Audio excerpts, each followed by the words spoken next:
Livingston Regional Hospital is Livingston's hometown hospital. Located at 315 Oak Street, Livingston Regional Hospital provides compassionate quality care for all patients from local people you can trust, so you can count on them to treat you like family. Their excellent staff offers years of experience and training to meet the needs of all patients. They understand the importance of providing care in a professional and comforting manner. They're proud to partner with Livingston Academy Athletics through the LRH Sports Medicine team. Livingston Regional Hospital is a proud sponsor of this broadcast on the UCR Media Network.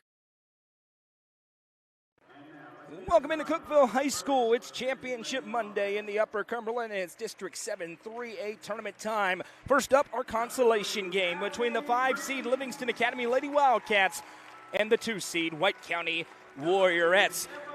A battle for third place that is the caliber of many championship games around this state tonight. I'm Noah McKay, Ella Fox on the sideline, Cameron Hughes producing things for us. Let's go right to Ella. Ella caught up with both these legendary head coaches. What did they have to say before this game? Well, Michael Dahlgren wants his Warriorettes to play hard on both ends of the floor and play with a lot of energy. Although they are coming off a loss from Saturday, they need to be ready to go and play because this game still means something. Now, Leslie Riddle with Livingston Academy knows that tonight will be a tough matchup with White County speed and with the amount of veterans on the floor. With that, she wants her team to limit turnovers and try to contain the scoring. Back to you, Noah. Thanks, Ella, and let's get right to the People's Bank starting lineups in this game between White County and Livingston, the third meeting of the season between these two teams. Starting tonight for the Livingston Academy Lady Wildcats under head coach Leslie Riddle with a record of 12 victories and 18 losses.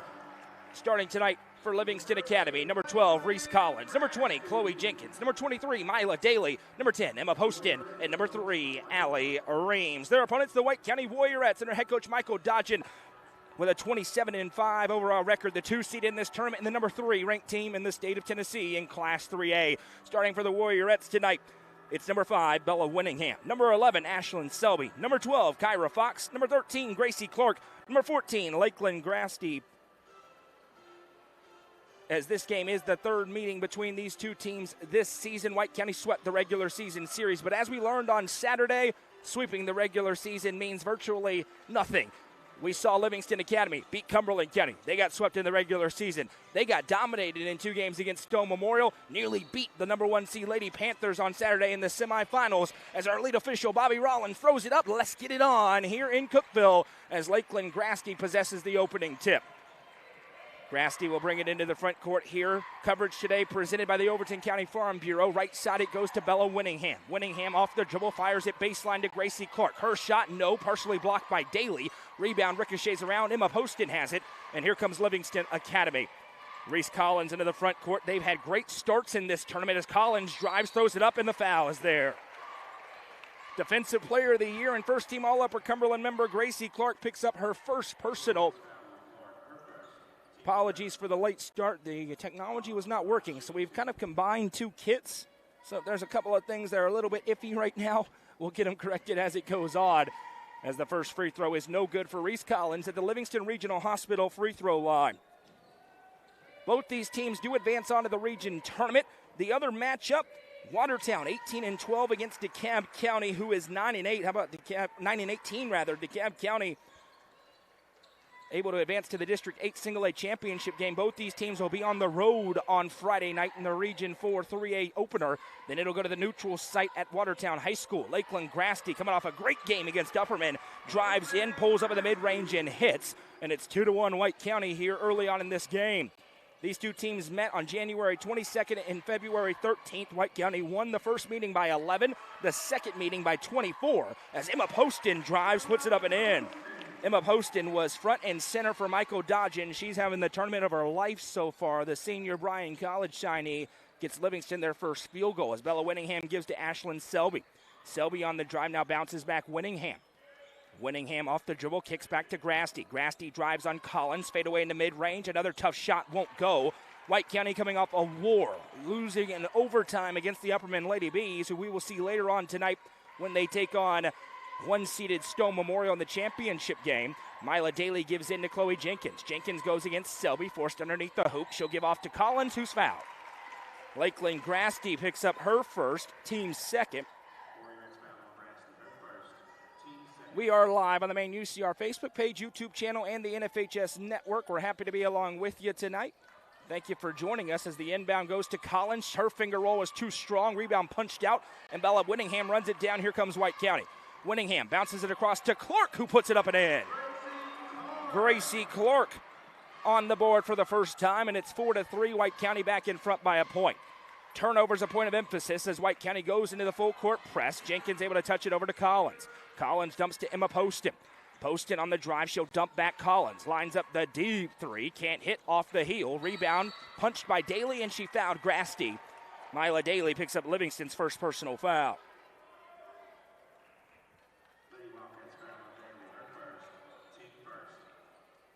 I don't know what that is, but we'll get the Overton County Farm Bureau on there here in a moment in between quarters. There's 5:50 to go in the first. You see him on your scoreboard, though. 4-3 our score. Left side, Kyra Fox gives to Gracie Clark. Clark off a Selby screen. She'll float back.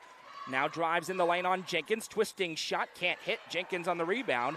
And Collins comes away for Livingston Academy. 5:35 to go in the opening quarter. Just getting things started. It's 4-3.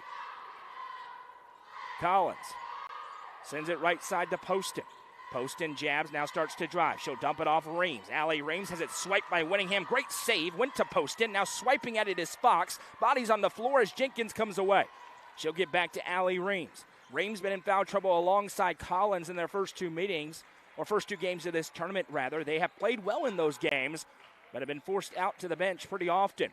Here's Emma Poston. Fox shadowing. Now the dump off to Jenkins. Jenkins drives in on Clark. Bodies are up. Jenkins reverses back to Collins. Now an overhand feed to Reams. Reams off the left wing, now fires a pass. That one ricocheted and stolen away by Winningham. 3-on-1 for White County. Winningham in the front court, throws it up and in. Steal and score for Bella Winningham, and Sparta goes in front 6-3. There's going to be a kick as Clark stuck her foot out. Possession stays with Livingston Academy.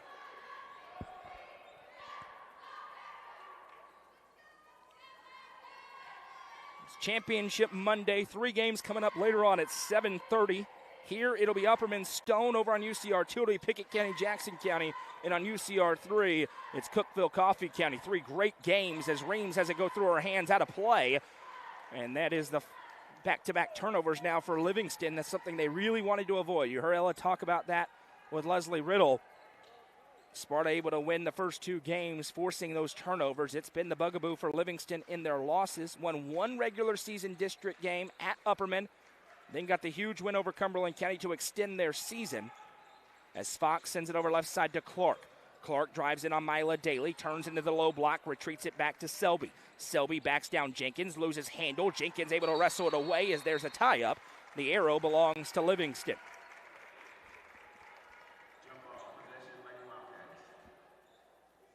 Clay County Clark Range is live on NFHS Network, so you'll have to subscribe there to be able to see that game. Some regulations beyond our control there as Jenkins has it, gives back to Collins. Collins picks up, now dumps it over to Jenkins. She loses, gathers, fires a contested feed. Daly able to grab. The pressure ratcheting up for the Warriorettes as Daly hands to Jenkins. Jenkins on the drive, swiped by Kyra Fox. Now she weaves through traffic, throwing it ahead to Selby. Here comes Sparta again. Selby. Cross-court feed to Clerk, got clocked. Allie Reams got her money's worth on that one for her first, and Gracie Clark to the line to shoot 2.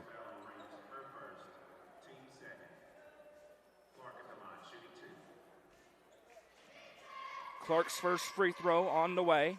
Connects. Gracie lights out Clark. First team all Upper Cumberland. 3-time defending Upper Cumberland Girls Defensive Player of the Year. She's the MVP of the district as well, as voted on by the coaches, and she goes 2 for 2 at the stripe. And Livingston's got to be careful. Sparta already ahead 8-3, and they threw it away. And Leslie Riddle, right on cue, wants timeout to talk about things here. It'll be a 30-second timeout on the floor called by one of the all-time greats in a district full of those. We mentioned the broadcast games. You can also see the other consolation games on NFHS Network, and then we will have complete coverage of championships on UpperCumberlandReporter.com. Goose tonight will be at Livingston, where the single-A tournament is being held, so future coverage coming there. We'll be back here tomorrow for 2 games. The third-place game, very interesting. Stone Memorial and White County championship game. How about the Cumberland County Jets taking on the defending state champion Upperman Bees? Livingston basketball out of the timeout called by Leslie Riddle. 3:39 to go in the first quarter. It's 8-3. Kyra Fox to inbound from the sideline here. It'll be Grasty. Tosses right side for Clark. Selby flares off a screen. Now pass back Grasty. She spins on Collins. What a move. Puts it up. Can't hit, but will go to the line. Shooting two. Reese Collins picks up her first. Team's third. That was an explosive spin for Lakeland Grasty. Sparta trying to apply some pressure here early on. First one is good for number 14. Had a great game against Upperman on Saturday. Already a nice start here for Lakeland. And she goes 2 for 2. 4 points for her, 4 points for Clark, 2 for Winningham, and Sparta leads 10-3. Jenkins to Collins. There's the speed of Reese Collins. Coast to coast, puts it up, can't hit. Fight for the rebound. There's a jump as Reams had it over the top of Fox, and this time the arrow belongs to Sparta.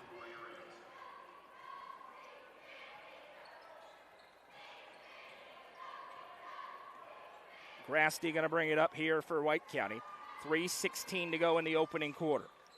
Still a lot of basketball to be played tonight here at Cookeville as Clark dumps it off to Selby. Daly bodies her up. Nice cut for Winningham, but blocked. Chloe Jenkins with the swat goes to Poston. Emma Poston now running the floor.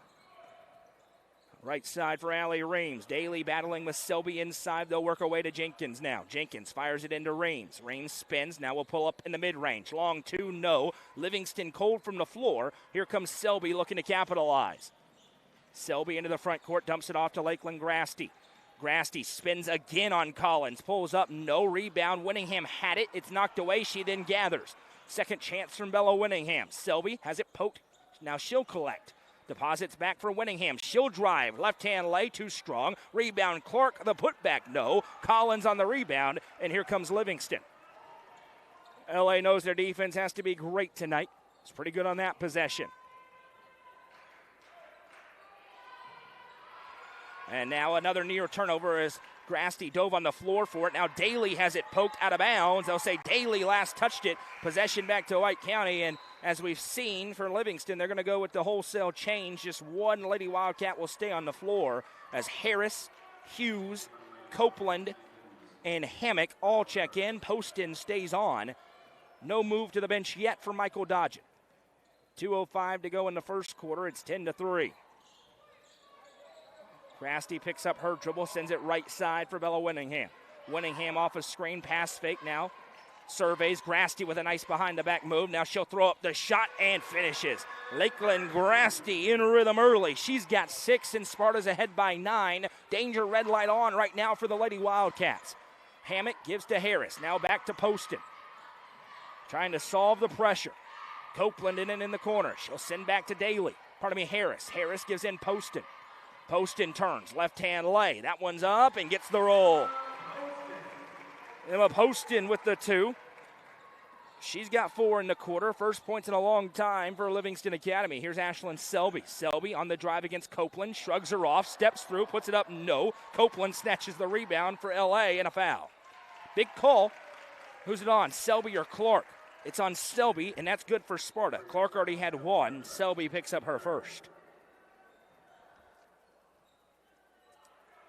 Brian Lahan, the head coach of Johnson University, and the Lady Royals tuning in. He's got Bella Winningham coming. In the second game, he's got Gracie Butler. He's a smart man. He recruits the Upper Cumberland as Mia Hughes gives over right side for Harris. Bella Harris now floating back. Clark stalks defensively. Under a minute to play in the first quarter. Right side Poston. Poston against Selby. Tries to shadow. Poston works it around now. Hands off for Copeland. Harris wanted it. Instead, Copeland, with room to operate, touches it back. Hammock lines up the 3. Can't hit. It's short. Hughes was under the rebound, but it goes over her head out of play. Possession back now to White County. And for the first time, Coach Dodgen goes to his bench. Kylie Norris gives him about 7 a game off the bench. Sarah Winfrey also checking in. 37 seconds to go in the first quarter. It's 12-5. Here's Grasty. Activates with the left hand. She'll kick back Winfrey. Winfrey with a skip feed to Norris. Norris surveys now. Fires it over to Clark. Clark drives baseline, has space, contorts, can't hit, gets her own rebound, the putback, and a foul. Cora Copeland will pick up her first, and Gracie Clark returns to the line where she's 2 for 2 for a couple more with 16.8 seconds to go in the first. Angel also about to check in for the first time for Coach Dodge, and he had to shorten the bench a little bit against Upperman in that war. As Clark's first one is in, Angel didn't get in that game. She does check in here for Selby.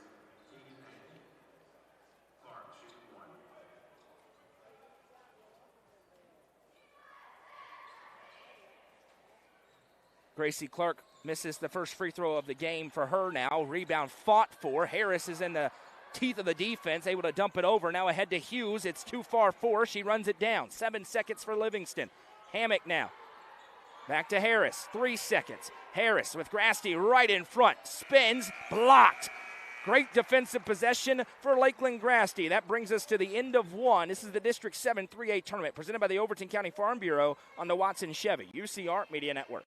Mayberry's Furniture has been family-owned and operated since 1946 and is now serving the Upper Cumberland with locations in both Crossville and Cookville, offering the largest array of solid wood furniture and mattresses in the area. They also provide a best price guarantee and in-house service and delivery. Stop into their 15,000 square foot showroom at 1020 South Willow Avenue in Cookville to see their selection of Amish solid wood, flex steel, Tempur-Pedic, Sealy Posturepedic, and much more today. Mayberry's Furniture is proud to be the presenting sponsor of the high school football game of the week on the UCR Media Network. The Crouch team with Highlands Elite Real Estate proudly presents this 3-bed, 2-bathroom home in the desirable Poplar Point subdivision in Rickman. This home sits on just under an acre with a 2-car garage and over 1,500 square feet of living space. It's the perfect blend of comfort and convenience. For more information, visit chadandamycrouch.com or call 931-979-1191. The Crouch team with Highlands Elite Real Estate is a proud sponsor of this broadcast on the UCR Media Network. Sparta with a strong start. They lead this consolation game of the District 7 3A tournament 13-5. Noah McKay joined by Ella Fox. Cameron Hughes joining us here. We're happy to have Cameron along with us. You've seen him on all the other games. I said, come on, brother, you're going to be with me tonight. There's a double dribble and another turnover for Livingston Academy. It goes the other way. Lakeland Grasty had 6 points in the first quarter, 5 for Gracie Clark and 2 for Bella Winningham. Emma Poston had 4, Reese Collins with 1. But the turnovers were a huge issue for Livingston in the first quarter. That continues here in the second. Here's Sarah Winfrey. Winfrey lobs it. Grasty grabs. Now goes in angle. Now she'll bounce it across. Winfrey throws it up. Can't get the roll. Rebound punched out of play. And it'll go to Livingston. First of 2 games here tonight from this site. We appreciate the Overton County Farm Bureau for being the presenting sponsor of Livingston Academy Athletics all year long at UCR. So we broadcast every Livingston football and basketball game. Right side Poston. I know the Livingston faithful want to hear the great Craig Cantrell. He's close to home tonight as a foul is called. This one will go on Kylie Norris, her first, team's first. He's doing the single-A games for us, so you can hear him right now on NFHS Network later on tonight on the main, or on UCR2 rather, as Pickett County takes on Jackson County. Poston's first is good. 5 points already for her as Livingston tries to hang tough here against the hungry White County team. Next one for Poston is good. 2 for 2 for Emma. And here comes Grasty. Winningham, Clark, and Fox all to the table as Grasty's mid-range pull-up won't go. And foul's going to go for a reach around on White County. That'll be their second team foul.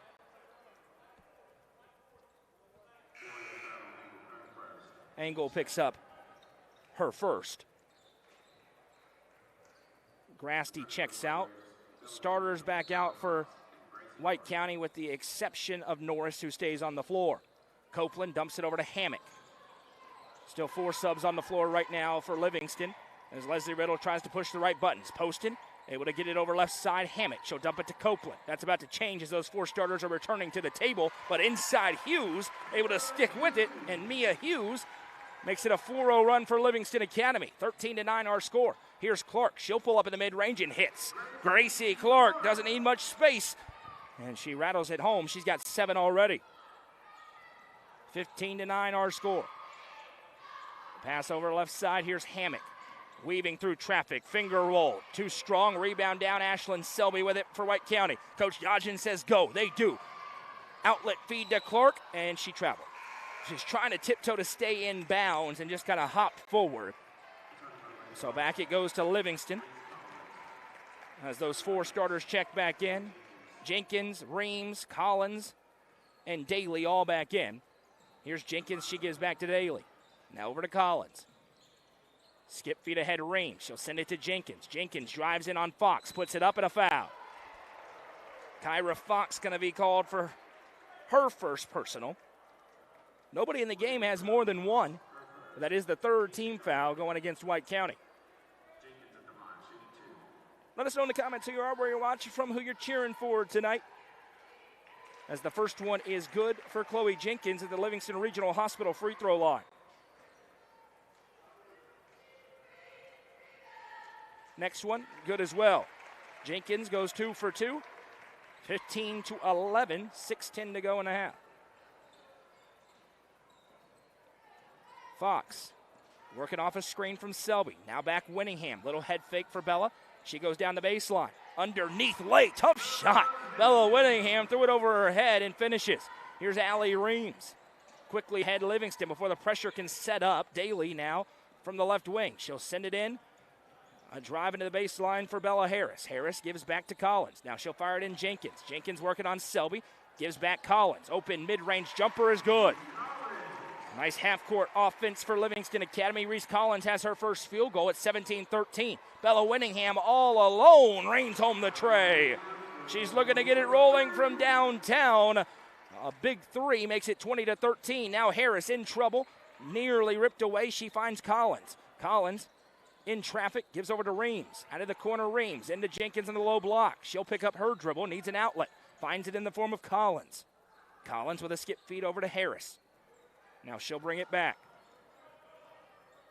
Harris fakes one way, now backs down the defender, kicks back to Collins. Collins on the drive, into the low block, spinning shot, no. Rebound tipped, Daly has it for Livingston.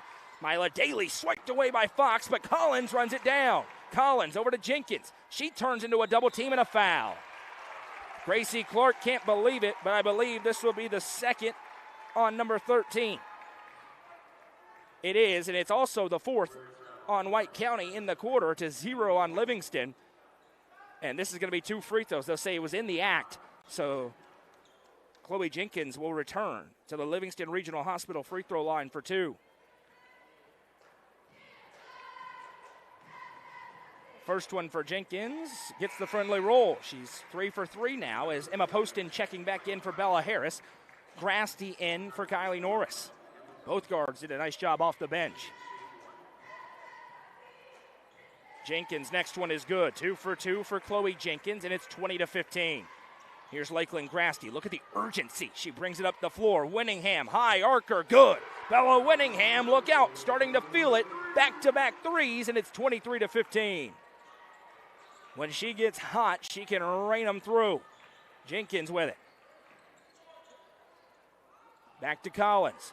Double team shadowing. Collins sends it ahead to Jenkins. Half-court trap for Sparta. Daly, corner 3, on its way. No. Rebound loose. Winningham has it. Here comes Sparta trying to break it open.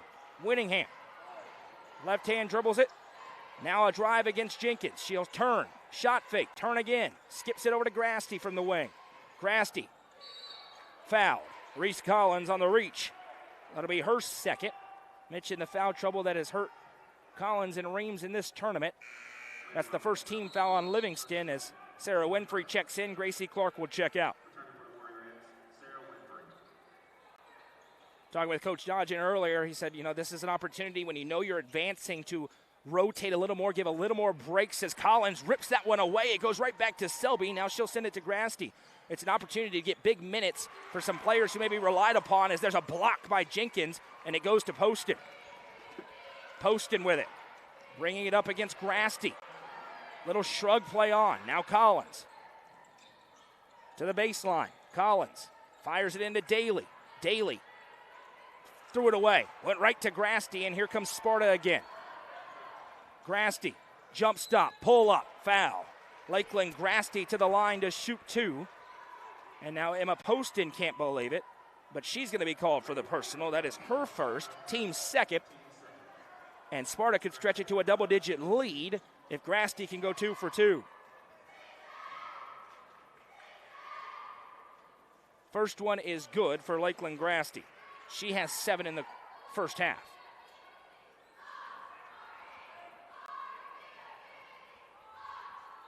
Next one, good. 2 for 2 for the senior Lakeland Grasty. Sparta's lead is 25-15. Daly to Jenkins. Ahead to Collins. Collins has 2 Warriorettes looking at her. Now she'll fire it over to Daly. What a pass. Daly hesitates, missed the lay. Rebound down Selby. Here they come. Selby with tempo into the front court. Selby drives, throws it up, can't hit. Rebound tipped around, and Winningham has it. Able to gather. Now swiped again. Winningham spins it over for Winfrey. Winfrey back to Fox. Kyra Fox drives on Reams, who cuts it off. Back to Grasty. Grasty off the dribble. 4-3. No. Long rebound this time. Selby saves it in. It goes to Collins. 2 Warriorettes behind the play. Here comes Livingston. Collins over to Poston. Passes up an open 3. Drives into Grasty. Now a nice pass to Jenkins, who puts it in. Mila Daly got caught on the way down, and she's a little bit hobbled as Chloe Jenkins now has 6 in the quarter. And Leslie Riddle will run over, and Chad Crane, great athletic trainer at Livingston, will stride towards Mila Daly, who's being tended to. While they do that, we'll step aside for 30 seconds. 2:42 to go in the second quarter. It's 25-17. Tee Up is the Upper Cumberland's best indoor golfing experience. With 3 state-of-the-art golf simulators, you can work on some of the world's best courses, all in the comfort of their climate-controlled facility. Want to know where you can improve? See everything from club speed to spin rate in seconds. They also have plenty of other games to enjoy time with friends. Conveniently located at 141 4th Street in Baxter. Stop in. Visit them online at teeupgolfclub.com or call them at 931-559-GOLF to reserve your simulator today. Tee Up is proud to support this broadcast on the UCR Media Network. Mila Daly walked off the floor under her own power. That's good to see. It was a 2 for Chloe Jenkins after the awkward fall. Daly looks like she's going to be all right. It's 25-17. The lead for Livingston, the lead for Sparta over Livingston in a big second quarter for the Warriorettes offensively.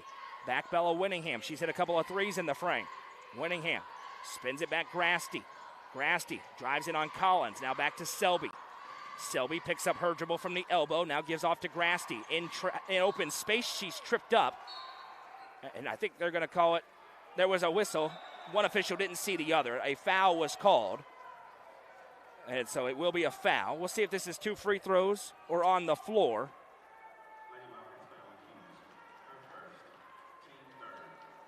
The foul goes on Hughes. That's her first, team's third, and it'll be on the floor on the step through when the foul occurred.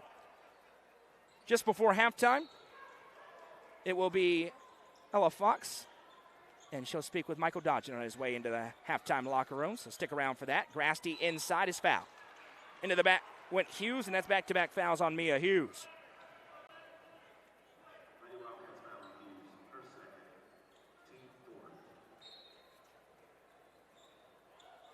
Grasty to inbound from the baseline here. Bounces in Selby. Now back to Grasty. Grasty in traffic, able to send it back. That one was tipped out of bounds by Jenkins, says the official, so it will stay with White County.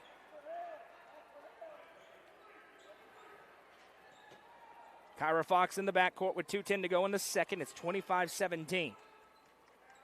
Fox off a Winningham screen, sends to Grasty. Now Winningham. Jabs, goes with a left hand dribble into the low block. Winningham needs an outlet, finds Selby. Under 2 to play in the first half. Selby, dangerous pass, tipped by Hughes, but Fox right there. She'll fire it over left wing side. Winningham into Grasty. Fall away jumper, no. What a rebound. Winfrey went up, and Hughes picks up her third in quick succession here, and that is unfortunate for Hughes. Just wrong place, wrong time. And this is the 5th foul against Livingston, so it puts them into the bonus. 2 free throws upcoming for Sarah Winfrey at the line, trying to regain a double-digit lead.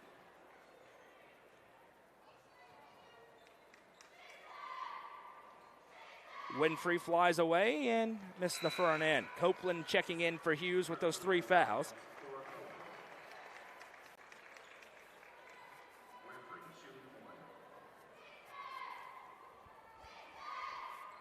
Next one is good. Winfrey able to make the adjustment. That's her first point. Angle in. And so is Kylie Norris for White County. 26-17, 1:42 to go in the second. Reese Collins to bring it up. Livingston trying to build a little momentum, give themselves a shot into the second half, keep this thing tight. Nice little give and go. Copeland open lay and one. Cora Copeland with the finish. That's a foul White County will want to have back as Norris picks up her second, and Copeland goes to the Livingston Regional Hospital free throw line for 1. Bella Harris to the table. Reese Collins will check out. Kyra Fox returning to the table for Sparta. Norris will check out for the Warriorettes.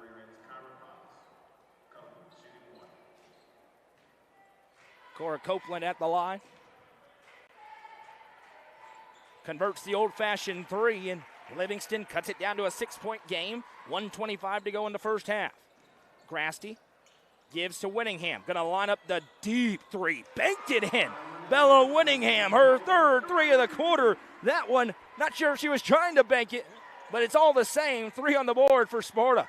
Here's Copeland inside against Selby. Left-hand lay, no but a foul. Big call here. Fox has 1. Selby has 1. This is on Ashlyn Selby, her second. And it will be Cora Copeland returning to the Livingston Regional Hospital free throw line where she just made 1, and she will shoot 2 more. First one is good for Copeland. Sarah Winfrey checking in. Selby will check out.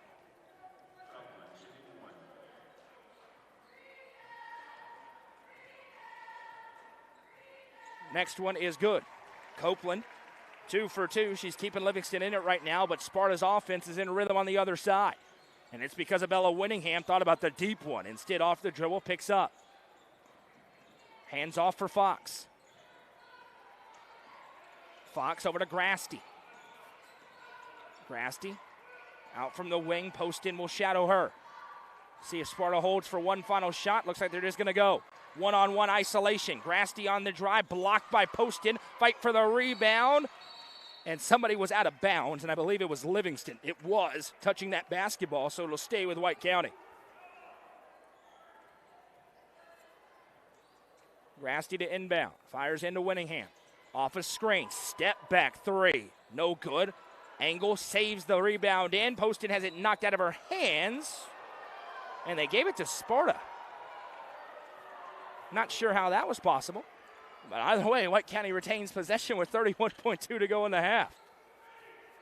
That got a groan from some of the Hawkeye faithful as Grasty has it, leading by 7. Trying to put an exclamation point on the half. Grasty from the wing. In some trouble, and this time she steps out. The trap from Copeland and Harris gives possession back to Livingston.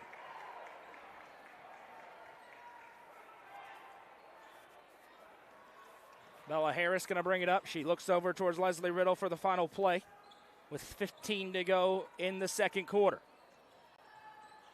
Harris sends to Poston. Winningham jumps for it. Poston has an open lane. Drives, it's blocked, gathers, put back, and 1. Emma Poston stays with it, finishes, and will go to the line looking for another 3-point play. The foul goes on Sarah Winfrey. That is her first. And how about Livingston Academy within 5 as Gracie Clerk and Ashlyn Selby return to the table for an opportunity at a final bucket with 5.6 seconds to go. Poston at the line, the Livingston Regional Hospital free throw line, looking for one more. And she hits. Again, Livingston hanging tough with a team they're 0-2 against. Winningham, swipe from behind. Copeland dives on the floor, and that will bring us to the end of the first half. After 2 quarters, it's White County 29, Livingston 25. This is about to be a very interesting discussion as Michael Dodgen does not look overly thrilled with how that first half went. He's about to be joined by Ella Fox on the sidelines, and we will take it down to them. Here's Ella with Coach Dodgen. Coach, it's a close game going into this halftime. What do you want to see from your team to be able to pull out the win? Well, we got to stop fouling. If we're going to foul, we can't let them get and ones. I mean, we're soft fouling there at the rim. They've had a couple and ones. And we got to stay out of foul trouble. We're getting ourselves in a hole right now in foul trouble, but we got to keep playing and got to keep digging through. Livingston's not going to quit, and they've played well all weekend, so we're going to have to answer the challenge. Thank you, Coach. Back to you, Noah. Thanks, Ella. And Coach Dodgen at the break. It's White County 29, Livingston 25. Third place game here. Not your average third place game in District 7 3A. We'll step aside here from our sponsors and come back with second half action from Cookeville High School. A 4-point Sparta lead at the break. Coverage presented by Overton County Farm Bureau Insurance on the Watson Chevy UCR Media Network. At the Quality Family, we believe care isn't just a service, it's a promise. Whether you're bouncing back from surgery, navigating a serious illness, or need essential equipment to stay independent, we provide skilled home health, compassionate hospice, and reliable DME services right where you need them most. At home. Covering communities in Kentucky and Tennessee, we're in your corner. The Quality Family. Trusted care right where life happens. Box Drop Cookeville is the easiest way to buy an affordable mattress. Specializing in clearance and closeouts directly from the manufacturers, they're able to pass huge savings onto you. Make an appointment to see their warehouse full of selections including big-name hybrid and memory foam alongside traditional springs that are among some of the coolest to touch mattresses on the market. Call Brandon Lane at 931-349-7066 to make your appointment today. Box Drop Cookeville has been proud to serve Cookeville since 2018. Turf Masters Landscape Management has been serving the Upper Cumberland since 1996. They offer a variety of services, including lawn maintenance, landscape design and installation, landscape lighting, irrigation systems, and more. They also provide snow and ice removal during the cold winter months. For more information, contact Matt Wilson at 931-261-1587 today. Turf Masters Landscape Management is a proud sponsor of this broadcast on the UCR Media Network.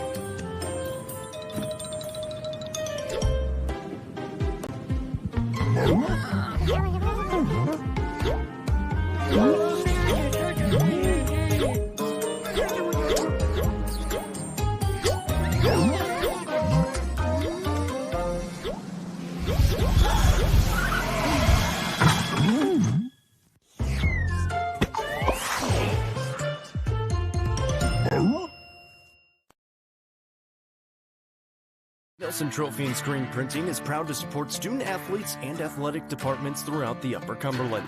They are also proud to sponsor Nelson Trophy and Screen Printing's Player of the Game on this broadcast. From trophies to t-shirts, they can do it all. Be sure to stop by and see them at 120 Circle Drive in Allgood or give them a call at 931-537-9559. Nelson Trophy and Screen Printing, proud sponsor of this broadcast on the UCR Media Network. Eminence Eagle Auction and Realty is proud to present an online-only auction featuring multiple lots at Spring Creek Airport near Dale Hollow Lake. Tract 1 features a concrete pad adjoining the airstrip, while tracks 2 through 5 offer great access and lake views. You can bid on this auction at eagleauctions.com or call 931-526-5335 for more information. Bidding on this online-only auction ends February 26th at 10 a.m. Eminence Eagle Auction and Realty is a proud sponsor of this broadcast on the UCR Media Network. Looking for weekend lunch and dinner plans? Since 1971, Nick's Restaurant has been locally owned and operated. From mouth-watering prime rib to delectable ice cream pie, Nick's has it all. Their cozy atmosphere and great service will make you feel right at home. Plus, their banquet space is perfect for any event. Visit them at 895 South Jefferson Avenue or online at nickscookville.com.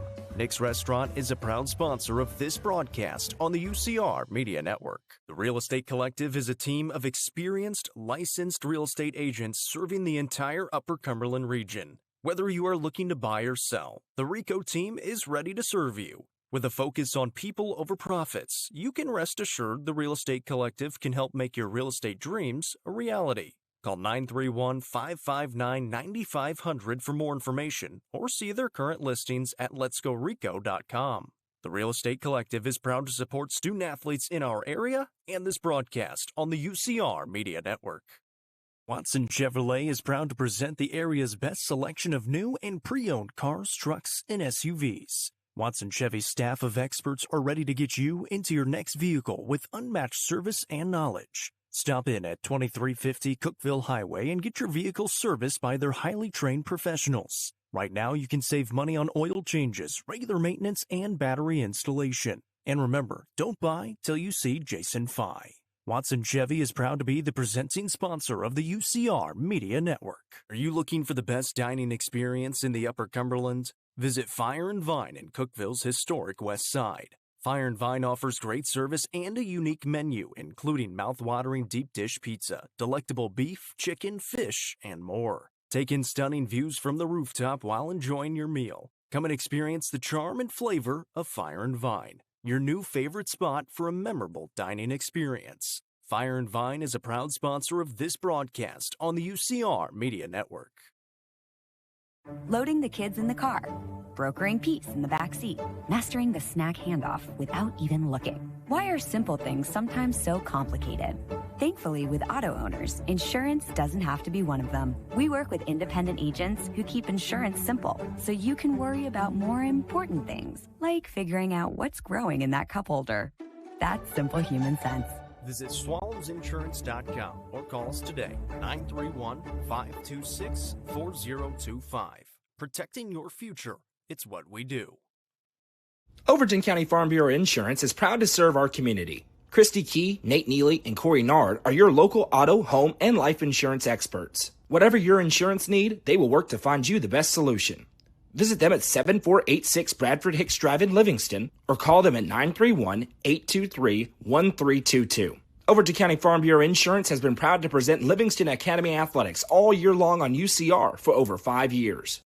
Sonia Brown is a full-service realtor and is licensed across the state of Tennessee, listing and selling residential, multifamily, land and farms, commercial and industrial properties. Sonia handles the sale from start to closing and beyond. Let her put her 30-plus years of experience to work for you. Sonia Brown, realtor with American Way Real Estate, has been supporting student athletes in the Upper Cumberland area since 1990. You can reach Sonia Brown at 931-979-7145. Livingston Regional Hospital is Livingston's hometown hospital. Located at 315 Oak Street, Livingston Regional Hospital provides compassionate quality care for all patients from local people you can trust so you can count on them to treat you like family. Their excellent staff offers years of experience and training to meet the needs of all patients. They understand the importance of providing care in a professional and comforting manner. They're proud to partner with Livingston Academy Athletics through the LRH Sports Medicine Team. Livingston Regional Hospital is a proud sponsor of this broadcast on the UCR Media Network. It's time for the Happy Hiller halftime show. Visit happyhiller.com to see how our friends at Hiller can help solve your plumbing, heating, cooling, and electrical problems today. That's happyhiller.com. At the break here in our third place game, it is Sparta 29, Livingston 25. Scoring in the first half, Bella Winningham with 13 points led the way, including 3 triples in the first half. 8 points for Lakeland Grasty, 7 for Gracie Clark, and 1 for Sarah Winfrey. On the other side, Chloe Hammock with 9, Emma Poston with 9, 6 for Chloe Jenkins, 5 for Cora Copeland, 3 for Reese Collins, and 2 for Mia Hughes. We'll step aside one more time and be back in 60 seconds with third quarter action on the Watson Chevy UCR Media Network. Mayberry's Furniture has been family-owned and operated since 1946 and is now serving the Upper Cumberland with locations in both Crossville and Cookeville, offering the largest array of solid wood furniture and mattresses in the area. They also provide a best price guarantee and in-house service and delivery. Stop into their 15,000 square foot showroom at 1020 South Willow Avenue in Cookeville to see their selection of Amish solid wood, flex steel, Tempur-Pedic, Sealy Posturepedic, and much more today. Mayberry's Furniture is proud to be the presenting sponsor of the high school football game of the week on the UCR Media Network. The Crouch team with Highlands Elite Real Estate proudly presents this 3-bed, 2-bathroom home in the desirable Poplar Point subdivision in Rickman. This home sits on just under an acre with a 2-car garage and over 1,500 square feet of living space. It's the perfect blend of comfort and convenience. For more information, visit chadandamycrouch.com or call 931-979-1191. The Crouch Team with Highlands Elite Real Estate is a proud sponsor of this broadcast on the UCR Media Network. 29-25, the other matchup that impacts the winner and loser of this game is the District 8 3A championship game. That'll tip off at 7:30 at Watertown, and it features Watertown, who's red hot. They're 18-12 on the season against DeKalb County, 9-18, but Brandy Alley's team playing good basketball. They knocked off their opponent in the semifinals, advanced on, so they'll get to host the region opener. 7-3A teams will be a heavy favorite in the opening round of the Region 4 3A tournament, but you got to play the game. There was a common opponent in there. White County dominated DeKalb County by 73 combined points, 40-33 in their two matchups. Livingston, they split their season series with Watertown and handled DeKalb County, so there is some history there as Gracie Clark has it here for White County. Dumps off into Selby, and she traveled. Foot slid on the shot fake, and possession back the other way, as we are now underway here in the second half at Cookeville High School. Championship game coming up next. Upperman against Stone Memorial. Should be a fantastic ball game.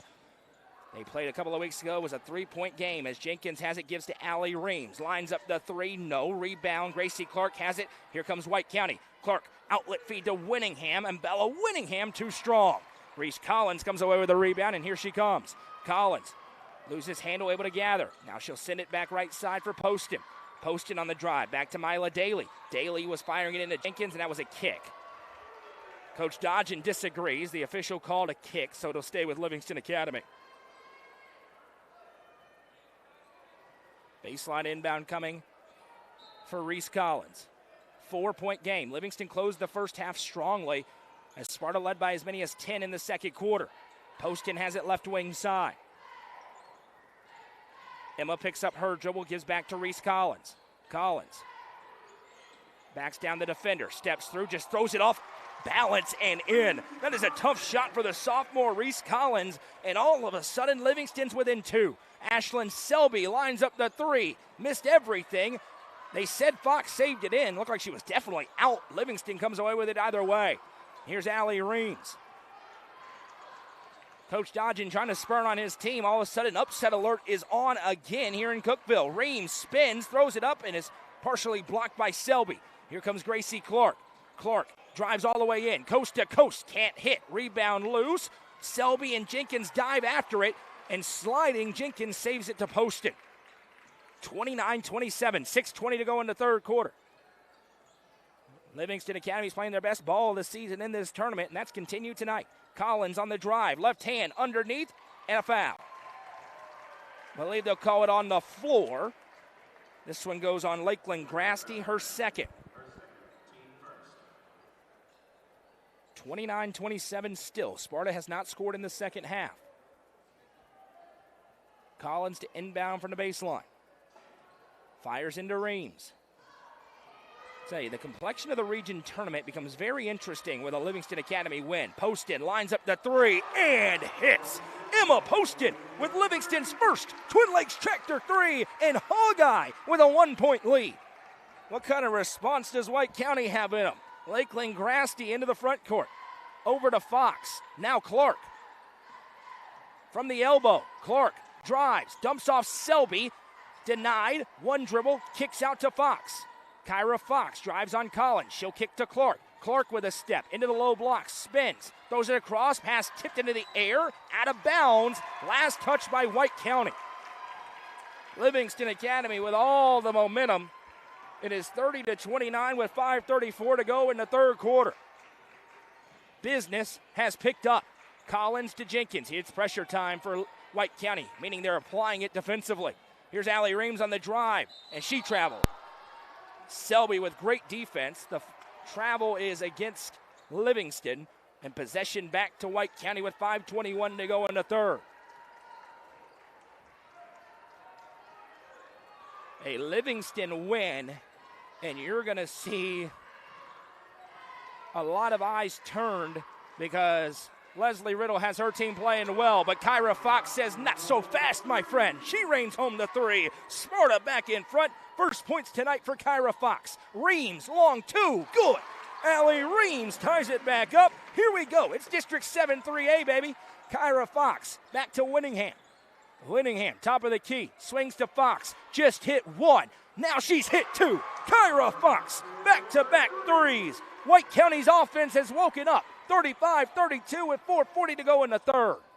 Here's Collins off a Jenkins screen. Finger roll blocked. Collins didn't have to save it in. Leslie Riddle's not happy, but Collins touched that basketball standing on the baseline. That gives the ball back to White County. 4:36 to go in the third. It's 35-32.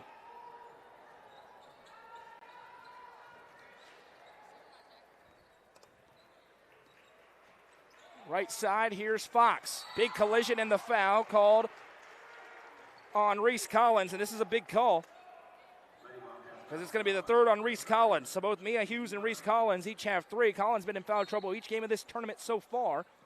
Inbound goes to Winningham. Now Selby. She'll pick up, dumps it into Clark. Clark against Daly. Twisting, shot, tough look. Gracie Clark with the two. How about the answer from White County?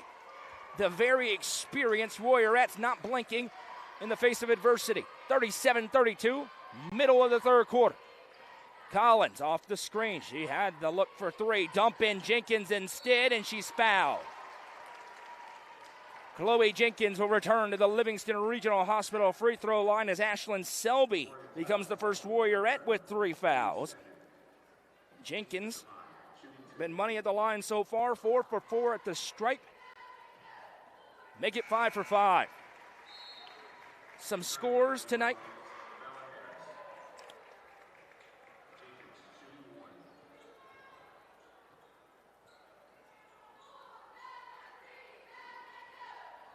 Next one. Good. 2 for 2 for Chloe Jenkins. It's back to a 1-score game. Clay County leads at the break against Clerk Range 19-15 in the 7 single-A consolation game. The game live on NFHS Network. Left side Fox gives over to Clark. Gracie Clark on the drive. Right-hand shot good. Gracie Clark starting to find her rhythm. 4 in the second or third quarter rather, and now we will have a foul. Who's it on? It's going to be on Lakeland Grasty. Grasty went in trying to force the turnover and now is called for her third.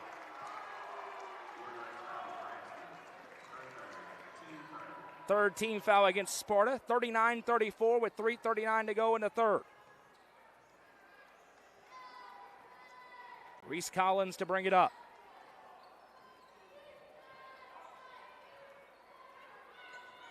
Collins sends left side for Harris. Pulls up, long 2, popped out, no. Rebound fought for, and there'll be a tie-up. The arrow belongs to Livingston. Both Bella Harris and Ashlyn Selby had their hands on it. And is the arrow wrong? No, it's Livingston ball. That's what I thought, and that is correct. So the officials get it right, and possession will stay with Livingston. 3:24 to go in the third. It's 39-34. Livingston took a brief lead. Kyra Fox answered with 2 threes. Inbound quick, Daly, and she's fouled. Gracie Clark commits her third, and now foul trouble really starting to show up for White County. 3 on Selby, 3 on Clark, 3 on Grasty. 3:22 to go in the third. It's a 5-point game. Isla Daly could change that at the Livingston Regional Hospital free throw line. Her first is good. First points tonight from Isla Daly. 7 different Lady Wildcats have scored in this game. And she goes 2 for 2. 1-score game again here in Cookeville. One of the underwritten stories is the neutral site impact. All these teams have huge home court advantages. The crowds have been great, but it's different as now stepping through in an and one. Gracie Clark with the finish, and she will go to the line looking for the 3-point play. Copeland picks up her second. Livingston wanted to travel. It's an and one instead as Gracie Clark returns to the line for 2.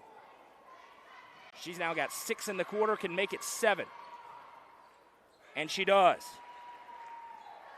14 tonight for Gracie Clark, regular season MVP in District 7 3A.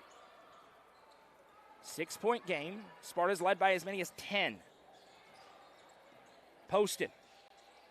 Into Copeland against Selby. No good. Rebound tipped around. Copeland has it. Second chance for LA. Back to Poston. 2:48 to go in the third. Poston drives. Winningham stays right there in her pocket. Now Poston around the right side. Dumps in Copeland. Copeland steps through. Left-hand lane. No again. Gets her own rebound again. Puts it back up and in.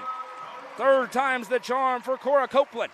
It's 42-38 with 2.5 to go in the third. Here's Gracie Clark in the front court. Clark sizing up Daly. Now she'll dump it over left side. Back to Clark. Running all over the floor. She's an engine that never stops.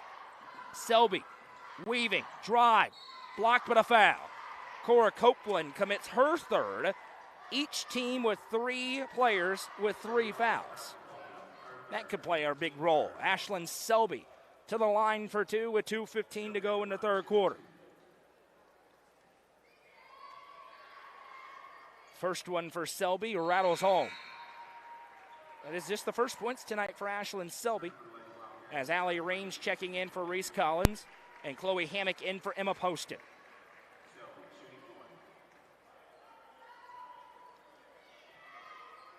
Free throw is good for Selby. She goes 2 for 2. 44-38, 2:13 to go. Quarter number 3. Here's Allie Reams. Reams gives to Harris. Bella Harris brings it back towards that center court logo. Right side for Reams. Picked up by Grasty. Off a Copeland screen. Reams, 2, good. Allie Reams, that's a tough shot off the dribble. She's able to hit, and it's 44-40. Minute 50 to go in quarter number 3. Here's Winningham. Winningham, left-hand dribble. Spins on Hammock. In some danger, back to Selby. Selby drives, now dishes back for Clark. Clark on the drive, fall away, jumper good. Tough look. Gracie Clark in her bag right now here. It's 46-40, 90 seconds to go in the third. Pass right side, Hammock. Back to Harris. Harris defended very tightly by Lakeland Grasty.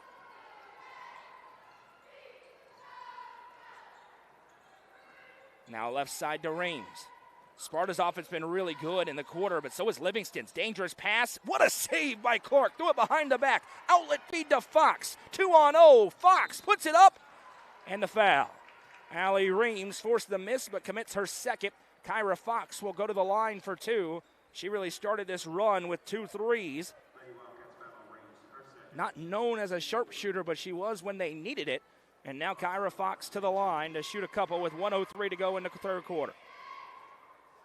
And hits the first. Both teams been good at the line in this game.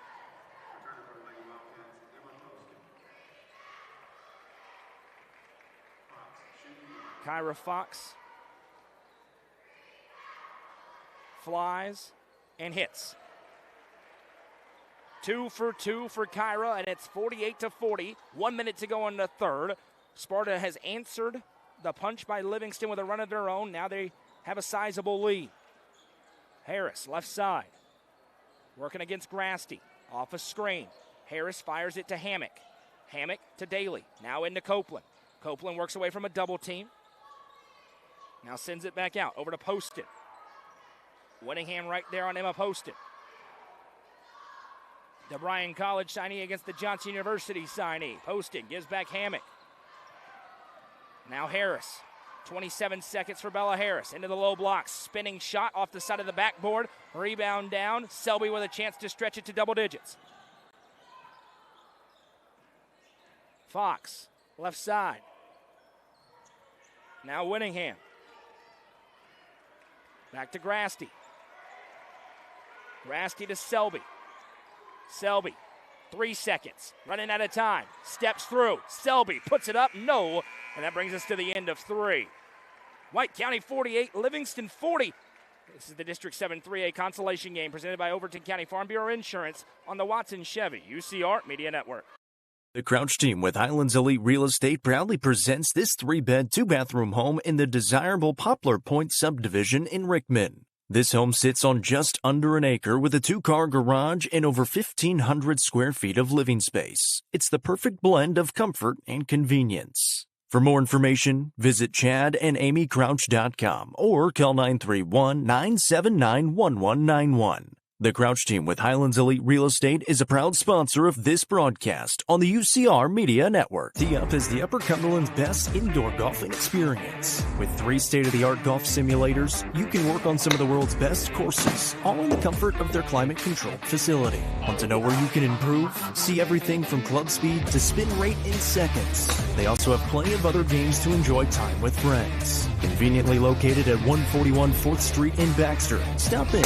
Visit them online at teeupgolfclub.com or call them at 931-559-GOLF to reserve your simulator today. Tee Up is proud to support this broadcast on the UCR Media Network. White County leads 48-40 here in the consolation game. The winner of this game gets the loser of the District 8 3A championship between Watertown and DeKalb County on the road on Friday night. The loser gets the champion of that district on the road on Friday as Selby has it. Then we'll go to a neutral site early next week at Watertown unless a 7-3A sweep happens as Winningham shot's no good. Clerk's putback also misses. Reese Collins on the rebound. It is 48-40 with 7:35 to go in the ball game. Collins drives and is fouled. And Lakeland Grasty becomes the first player with 4 fouls in the game. Score update, Clay County leads Clark Range 30-28 at the end of the third quarter. That championship game is coming up on UCR2 between Pickett County and Jackson County as Collins hits the first free throw. Grasty forced out with that 4th foul as Kylie Norris checks back in for the first time in the second half. Next one, good as well. Reese Collins 2 for 2, and again, Livingston hanging around, staying tough. Now on the other end, Norris, quick shot, no. Clark flies in for the rebound.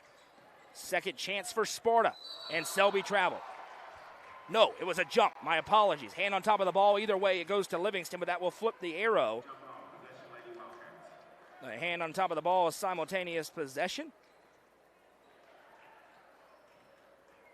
48-42, 7:20 to go, easy for me to say, in regulation.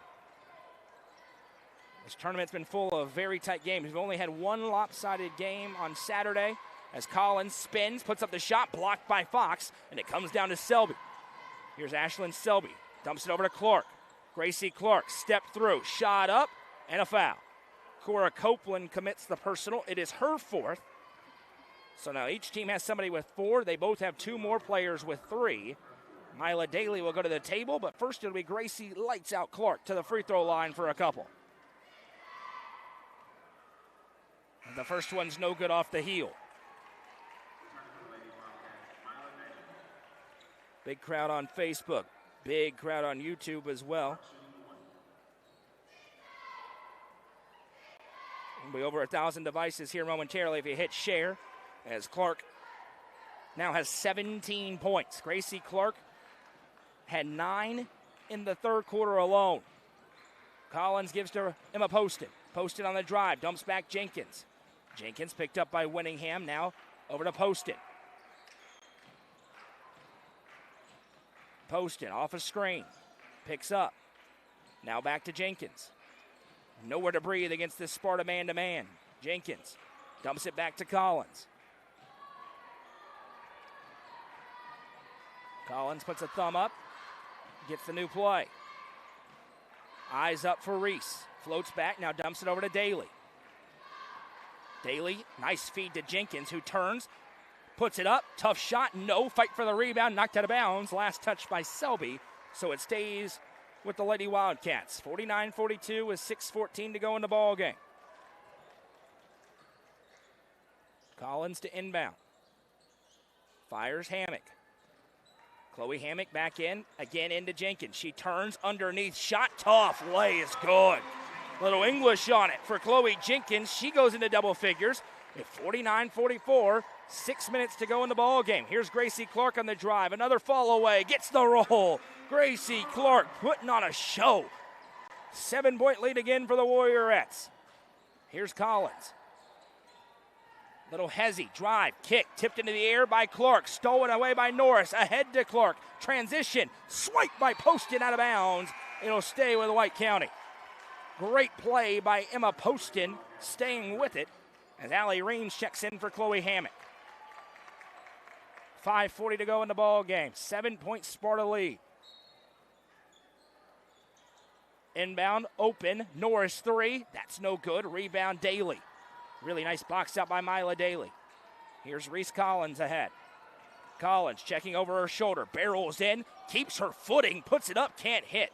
Nice looking play, everything but the finish. Selby outlets it ahead to Clark, 2-on-1. Clark, pass fake, lay, good. Timeout by Michael Dodgen. It is a full timeout, so we'll take it with them. Gracie Clark has 21, and Sparta has a 9-point lead. Coverage presented by Overton County Farm Bureau Insurance on the Watson Chevy UCR Media Network. At the Quality Family, we believe care isn't just a service, it's a promise. Whether you're bouncing back from surgery, navigating a serious illness, or need essential equipment to stay independent, we provide skilled home health, compassionate hospice, and reliable DME services right where you need them most. At home. Covering communities in Kentucky and Tennessee, we're in your corner. The Quality Family. Trusted care, right where life happens. 5:19 to go in the ball game. White County's opened up a 9-point lead over a very tough Livingston team. 53-44. Livingston put a scare in the regular season district champ Stone Memorial, where they fell 57-54 and led it various times. They're doing the same thing tonight against the 2-seed White County, but Gracie lights out Clark. 21 points so far for the senior stud. She had 16 through 3 quarters. She has 5 already here in the 4th, and she's trying to push her team towards 3rd place.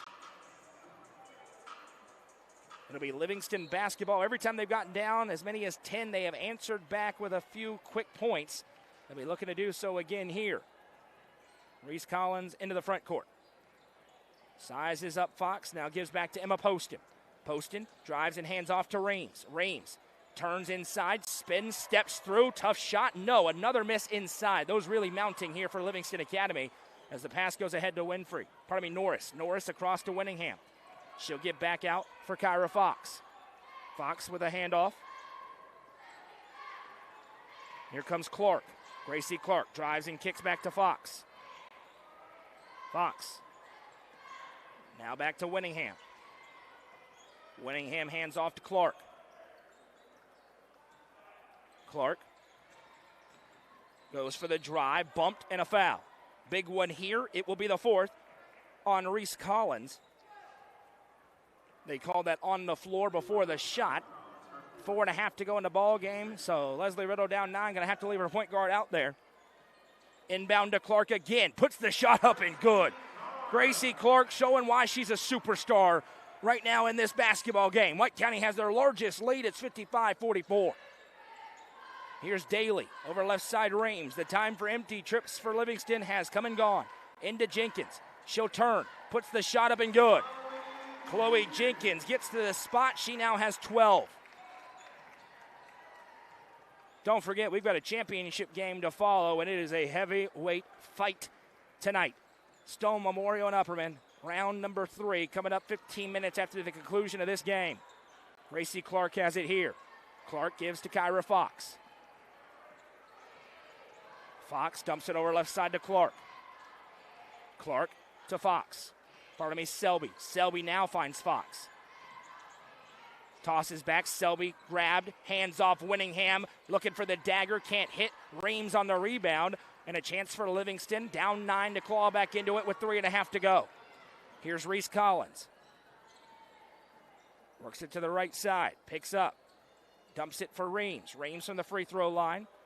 Back to Collins. Grasty had 4 fouls, she's back at the table now.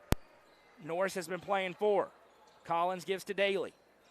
Mila Daly back to Reese Collins. Back into Jenkins. Jenkins drives, finger roll, and a 1. Chloe Jenkins says not so fast. Another opportunity for 3 as she'll go to the Livingston Regional Hospital free throw line. And that is the 4th on Ashlyn Selby. 4 straight for Livingston.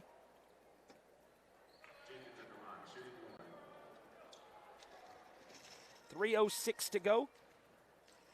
And Chloe Jenkins at the line converts. Hogeye will not go quietly into the night tonight. Grasty ahead to Clark.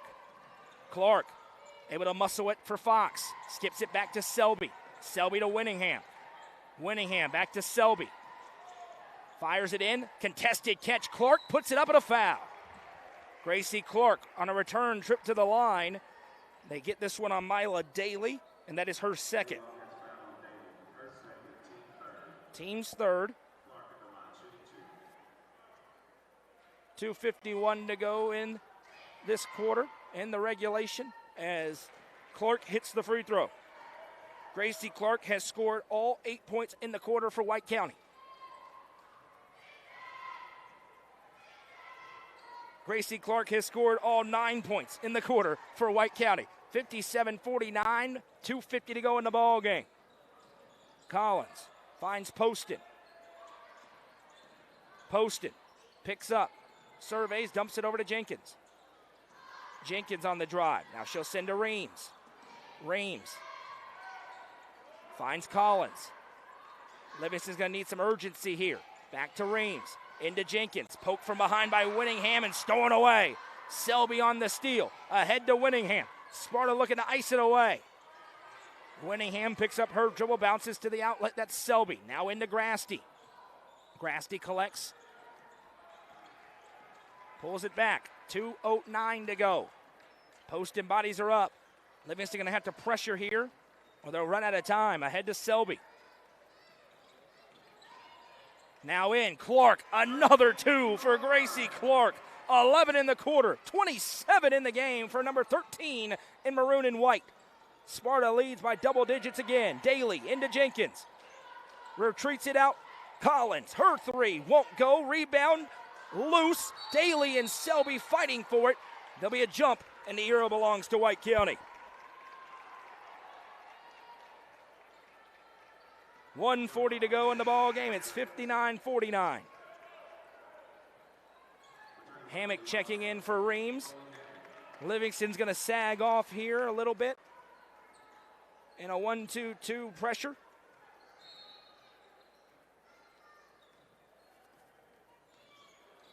Grasty sends it over for Fox. Fox ahead to Clark, 2-on-1. Dumps it over to Winningham. High catch, puts it up, blocked from behind by Poston, and it'll stay on this end with White County. 90 seconds to go in the fourth quarter. Chloe Jenkins battled it out tonight. She'll check out here. Inbound, Selby swiped at a foul, and Reese Collins fouls out again. This is the 5th on Reese Collins.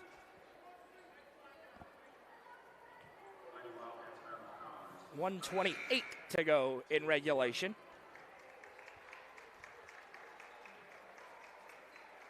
Reese Collins' day is done with 7 points. It'll be Bella Harris checking in for her.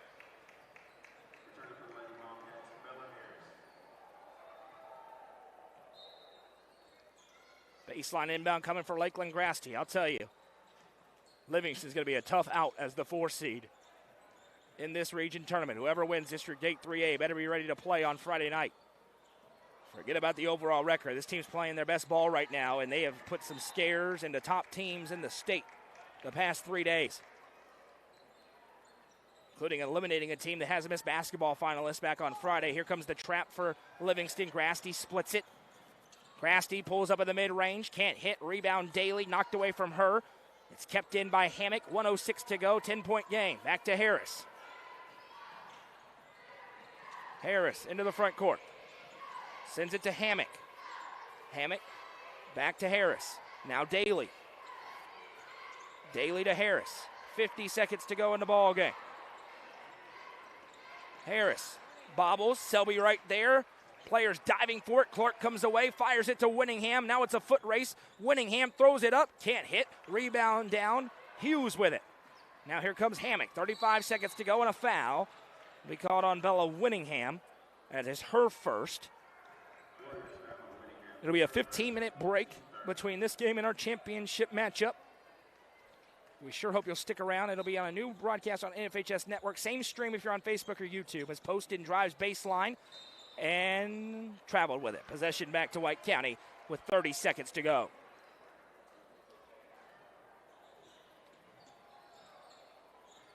Fox has it. Livingston trying to force turnovers, and they do. Hughes gives to Harris. Harris going to pull up for two and hits. Bella Harris with her first points. Fox inbounds with 16 seconds and a foul on Poston, and this will be 2 free throws for Lakeland Grasty as Emma Poston picks up her second. 15.4 to go. This one's all over but the final. And Lakeland Grasty going to go to the line. She had 8 points in the first half, didn't score in the second, but a lot of that's because Gracie Clark went nuclear. So far, she scored every point in the fourth quarter. Grasty could change that here.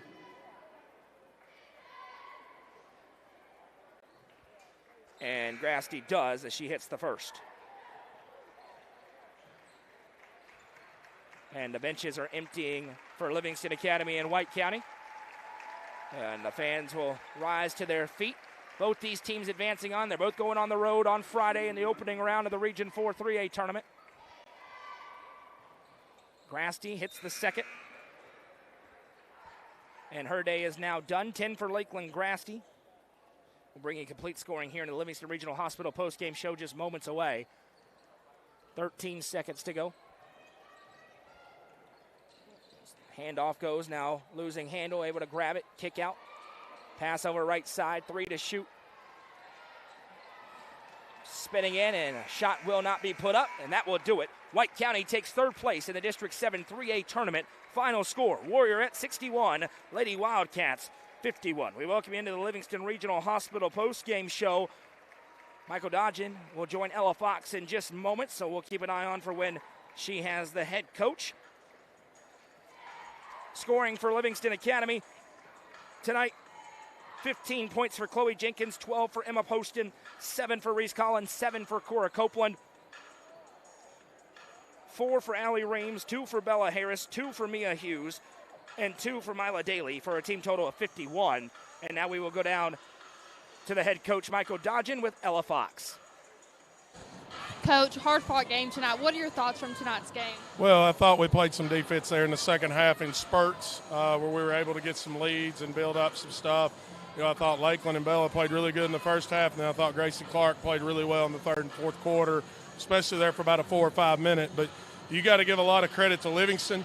You know, a lot of people wrote them off early, but they've came to play, and they're going to be a tough out next week in the region tournament. It wouldn't shock me one bit if we're all not back here playing each other again. Thank you, Coach. Congrats on the win. Back to you, Noah. Thanks, Ella. And Coach Dodgen scoring for White County, 27 points. For Gracie, lights out Clark. She did it again. 13 for Bella Winningham, 10 tonight for Lakeland Grasty, 8 for Kyra Fox, 2 for Ashlyn Selby, and 1 for Sarah Winfrey for a team total of 61. It's time for the Nelson Trophy and Screen Printing Player of the Game. Without question, by a mile, it's Gracie Clark. 27 points, took over the game in the second half when White County needed somebody to do so. She did, and she is again the Nelson Trophy and Screen Printing Player of the Game. She gets to wear the UCR chain tonight. Livingston falls to 12-19 on the season. They'll face the winner of District 8 3A. That's the matchup between Watertown and DeKalb County later on tonight over at Watertown. White County improves to 28-5, and they are the most dangerous 3 seed in a region tournament in the state of Tennessee by a mile. They'll take on the loser of that District 8 3A championship game on the road coming up on Friday night.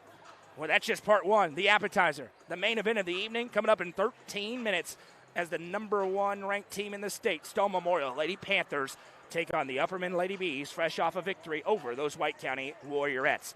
Tip-off in that game set 13 minutes from now. We hope you'll join us for it. Until then, I'm Noah McKay for Cameron Hughes on my right, Ella Fox on the sidelines. Much more to come from Cookeville. Don't go anywhere.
It's time for a championship fight at Cookeville High School. The District 7 3A Girls Tournament Championship game, and it features the number 1 ranked team in the state, Stone Memorial Lady Panthers. And they are the number 1 seed in this tournament against the number 6 team in the state of Tennessee and 3 seed in this tournament, Upperman Lady Bees. I'm Noah McKay live in the Upper Cumberland Generators broadcast booth. Ella Fox on the sidelines. Cameron Hughes producing things for us tonight, and it is a big fight feel in Cookeville High School. The third meeting between these two teams in the regular season. It was a Stone Memorial sweep. The last matchup saw Upperman lead by double digits on 3 separate occasions, but Stone Memorial won 53-50. But everybody in this tournament now is 1-0. Both teams advanced on with semifinal victories. Upperman in overtime over White County, and Stone surviving a scare against Livingston Academy. Ella caught up with both these two head coaches, Dana McWilliams and Mike Buck. Ella, what did they have to say? Well, Noah, after talking with both of them, it seemed like Dana McWilliams and Mike both just wanted to see their teams play a good 32 minutes of basketball. They want to see their style team basketball. And Dana says she's just excited to see her girls get this opportunity to play in this district championship. Back to you, Noah. A very interesting game of contrasting styles. Upperman, the 2-3 zone, the boa constrictor of Dana McWilliams. Stone Memorial, 94 feet of trap defense, turnovers galore, trying to get up in your grill and force them play with a chippy style that can frustrate their opponents. A lot of moving pieces in this matchup. This is the Crouch Team with Highlands Elite Real Estate pregame show as we're moments away from tip-off here at Cookeville High School, a neutral site, but it will be a rowdy environment indeed. And let's get to the South Willow Auto Clinic starting lineups first for the 3 seed. The Upperman Lady Bees under head coach Dana McWilliams with a record of 23 victories and 7 losses. They are the 3 seed in this tournament and the 6 seed in the state of Tennessee. Starting tonight for the Lady Bees, number 3, Cassie Crouch. Number 11, Sadie South. Number 12, Taylor Delenti. Number 22, Gracie Butler. And number 23, Maggie Butler. Their opponents tonight, the Stone Memorial Lady Panthers, with a record of 25 victories and 3 losses. They're the 1 seed in this tournament. They're the number 1 ranked team in the state, and they're on a 10-game winning streak. Starting for Stone tonight, number 3, Lauren Clark. Number 15, Ella Jane May. Number 20, Emma Smith. Number 22, Lexi Clark. And number 23, Ashley Wittenberg. We are live on the main UCR Facebook page, YouTube channel, and the NFHS network. We're happy to be along with you this evening. We're going to hit share. You should hit share because a lot of people want to watch this game from around the state. The winner and loser, both out of this game, will host their first-round region game on Friday night. The 2 seed will then get the winner of the 4-1 matchup, which will be Watertown or DeKalb County or Livingston Academy. The 1 seed will get the 4 seed out of that tournament, and then the 3 seed, who's the White County Warriorettes. Interesting to keep in mind as we move forward through this tournament championship game. Upperman, the road team, they're in the black uniforms, black shorts, white numbers and letters outlined in gold trim. Stone in their traditional home white uniforms, white shorts, black numbers and letters with gold accents. Let us know in the comments who you are, where you're watching from, who you're cheering for. 3 games live across the Watson Chevy UCR Media Network. 3 championship fights. Over on UCR2, it's Pickett County, Jackson County with the GOAT, Craig Cantrell on the call. And on UCR3, Jacob Benson has your action from Coffee County as Coffee County takes on the Cookeville Lady Cavaliers. Speaking of big games there, pivotal one. You don't win that game, you're probably going to face Bradley Central in a semifinal with your season on the line next week. The first meeting between these two teams came in Crossville on January 20th, a 64-50 Stone Memorial win. The last game was just a couple of weeks ago in Baxter, a 53-50 Stone Memorial victory. Upperman is 7-3 in their last 10 against Stone Memorial, but in the last 4, it's 2-2. Upperman swept last season. Stone, of course, a very different basketball team this year, and they are 2-0 against the Lady Bees. Tons of moving parts in this game. It has gotten chippy at times. The game in Baxter, not so much. The game in Crossville, it was a tech fest at times in that basketball game. We've seen a lot of techs in this tournament so far. One of the officials in this game called one of those technicals on Saturday. We'll see if that happens again tonight or if everything stays above board. Upperman will attack left to right on your screen. Stone Memorial right to left. Good crowd in attendance here, particularly beneath us on this side of Cookeville High School's gymnasium, a neutral site fight. It has been the best district in the state of Tennessee for years. It is unquestionably the best 3A district in the state of Tennessee this year, and we're set to crown a champion tonight here in Central Putnam County. It'll be Ella Jane May against Maggie Butler in the circle. Our lead official walks in, throws it up. Let's get it on for a championship tonight. Ashley Wittenberg just passed 1,000 career points in their win over Livingston Academy, and the lone senior has it here. She'll give back to Lauren Clark. Clark drives on Gracie Butler, spins in the low block. Upperman starts in their man-to-man after playing 36 minutes of 2-3 zone defense against White County on Saturday. They usually start in the man-to-man. They changed from that in Saturday's game. Clark drives on Butler. Now Clark dumps it back out. Here's Lexi Clark. Shoulders in on Delente. Shot no. Maggie Butler on the rebound. And now Maggie will bring it up over to Cassie Crouch. Ahead to Delente.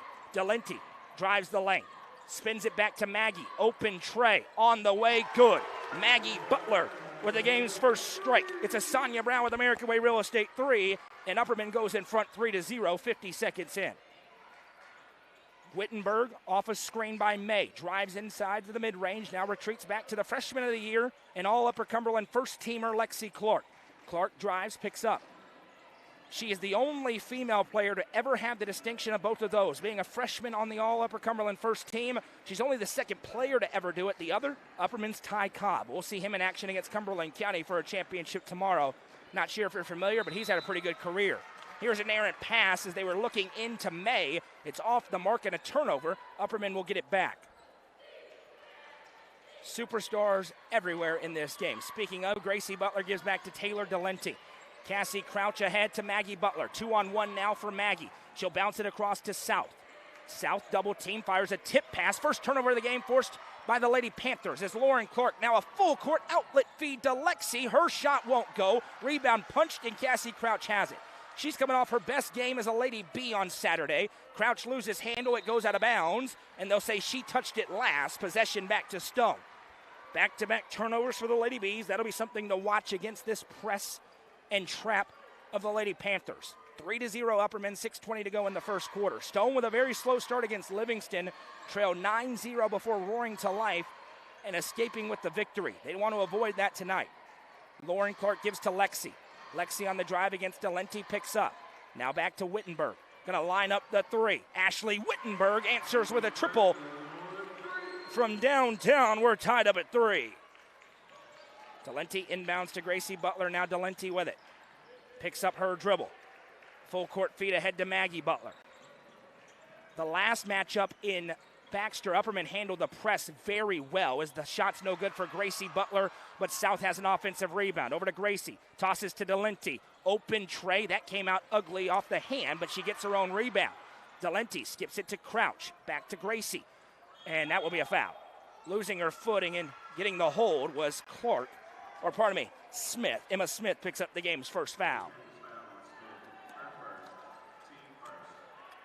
Her first, team's first, as Taylor Delente will inbound from the baseline. Fires to Maggie. It went right through her hands. It's going to be an open lay. Instead, it's the third turnover. Here comes Wittenberg. Ahead to Lexi Clark.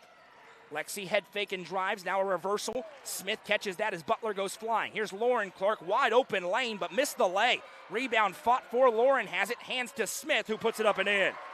Frenetic sequence ends with a 2 for Emma Smith, and Stone has their first lead at 5-3.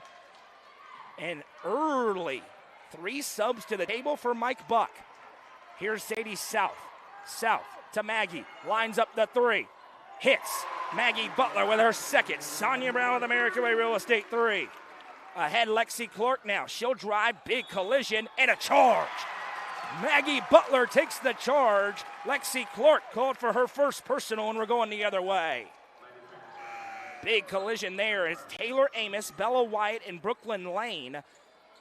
Bella Wyatt's the reason Stone won the game in Baxter. She rained home 6 threes off the bench. Every time they got down double digits, Bella Wyatt made a 3.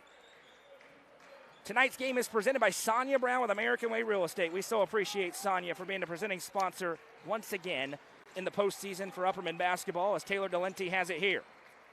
Delente gives back to Crouch. Brooklyn Lane right there defensively. Pass tip, but South gathers. Now back out to Crouch. Now Maggie lines up another 3. That one's too short. May on the rebound. Ella Jane May into the front court, Ashley Wittenberg lines up the three. Can't hit, long rebound, punched back. It's a foot race. Delenti has it, able to slide, and her foot did slide as she went down. It was almost a highlight reel play as Bella Fye checks in. Bella Fye had 13 points. She was the Nelson Trophy and Screen Printing Player of the Game on Saturday. It'll be Taylor Amos. Amos missed a lot of time, as did Bella Wyatt. Back cut right into Wittenberg, who lays it in. Ashley Wittenberg with the bucket, and Stone goes back in front, 7-6. Now in the front court, here's Upperman. Delenti fires a pass kicked by Brooklyn Lane out of bounds.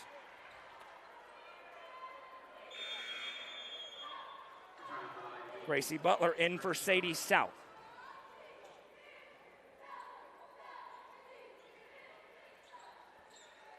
Delenti with it here. She'll toss it to Fye. Crouch with it. Crouch fires a pass. That one's tipped. May have been poked from behind by Lane. Another turnover. Here comes Bella Wyatt. Wyatt dumps over to Wittenberg. Swipe from behind by Delenti. Ball loose and a collision and a foul. Cassie Crouch going to be called for the personal here. Going after the loose ball. And possession will stay with Stone. It's first team foul on the Lady Bees. And a timeout going to be called by Dana McWilliams. A quick cash pawn, 30-second timeout on the floor. Thompson Machinery and the Cat Rental Store, your one-stop shop for our dirt machinery and aerial equipment needs. Located at their new facility at 4314 Academy Road in Cookeville. They're a Caterpillar dealer who rent, sell, service, and provide parts. For rental needs, call Lane at 931-267-6380. And to buy, call Lucas at 931-979-5050.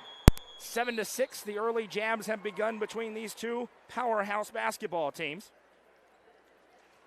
It is Stone Memorial with the lead early on. But by just one, it's their basketball out of this timeout called by Dana McWilliams.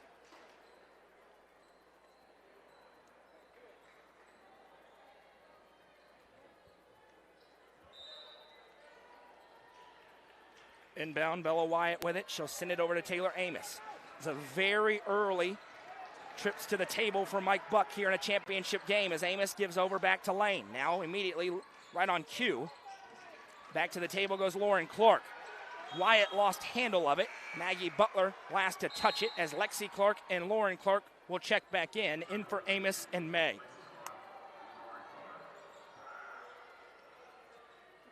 So the Clark sisters checking back in. Lauren to inbound to Bella Wyatt. She'll send it over to Lexi Clark. 7-6 our score. Skip pass to Wittenberg. Upperman is into their 2-3. Wyatt to Wittenberg. Back to Wyatt. Over to Clark. Open space. Lexi Clark reigns it home. From downtown, Lexi Clark gives Stone a 4-point lead. Here's Delenti. She picks up, gives back to Crouch. Crouch into the front court, slams the brakes as Lane swipes it out of play. It'll stay with Upperman. Sadie South will check in. Bella Fye will come out. 2:54 to go in the opening quarter. It's 10-6. Crouch with it here as Lauren Clark in front, harasses. Now back to South. The 1-3-1 zone now in the half court for Mike Buck. Clark at the top just trying to disrupt things as Gracie Butler picks up her dribble. Gives back to her sophomore point guard, Cassie Crouch. Crouch gives to Delenti. Delenti back to Gracie. Now over to South. Over to Gracie. Delenti now. Upperman using half the floor into Maggie. Tough pass. And they'll say it ricocheted off Wyatt. Then Maggie out of bounds. Possession back to Stone with 2:26 to go in the first.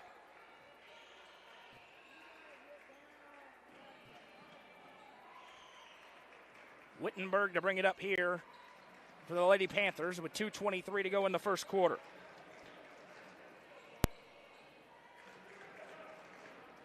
Slow pace right now. Handoff Lauren Clark. She drives on Gracie. Butler spins. Can't hit. Gets her own rebound. One dribble. Put up and good. The putback good for Lauren Clark. And Stone's on one of their patented runs, leading by 6. Dangerous pass. Wittenberg with the steal. Over to Lexi. She'll step through. Puts it up and in. Lexi Clark with the lay, and Stone has woken up offensively, 14-6. Here's South. Over to Gracie Butler. She'll drive baseline, puts it up and a foul. Bella Wyatt called for her first, team's third, and Gracie Butler will go to the Sonia Brown with American Way Real Estate free throw line for two. Bella Phi back to the table, about to check in with 1:44 to go in the first. Free throws were a disaster for the Lady Bees on Saturday. Almost cost them the game. They missed 4 late in big spots, but here Gracie Butler hits the first and is on the board for the first time. May and Amos in alongside Caitlin Smith. Phi in on the other side. Mike Buck rolling through the substitutions early on in this game. Butler goes 2 for 2. Pass ahead, here's Lexi Clark. Now she bounces it for Ella Jane May. Dangerous feed, finds the target. Clark sends it to Smith. Lines up the three and hits. Caitlin Smith splashes home the three. Stone Memorial is red hot, 17-8. Delenti over to Phi. It was a very slow start on Saturday as Phi is tripped up and the foul is called. See if it's on Amos or Clark. It's on Amos. That is her first, team's fourth. We're down 9-0 against Livingston. That is not the case tonight. They are uncorked from the field, 17-8. Delenti to inbound, fires it back to Crouch. Back to Delenti. Delenti skips it ahead for Maggie. Maggie back to Delenti. Back to Maggie. She'll drive in on May. Maggie Butler blocked from behind by May, and here they come again. Lexi Clark wasting no time. High pass. Lauren saves it into May. She throws it back in, saved, but it goes to Maggie Butler. High energy play ends up with Upperman basketball, and then another foul. Amos for her second, team's fifth. This will be 2 free throws for Gracie Butler as Upperman's into the bonus. Gracie Butler to the Sonia Brown with American Way Real Estate free throw line. Sonia, presenting sponsor of tonight's game. Gracie will stride for 2.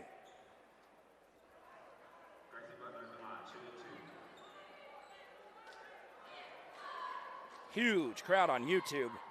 We welcome you in.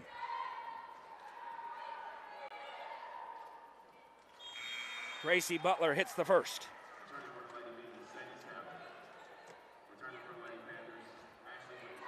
17-9, great start for the 1 seed and regular season district champs as they try to take this tournament as well. Next one, no good, rebound down, Lauren Clark. Everyone understands the situation that as Phi will pick up the personal. That'll be her first, team second. That these teams could see each other again. White County and Livingston obviously right there in the mix as well. But when you have a chance to win a championship, it's always special. That's what these two teams are trying to do tonight.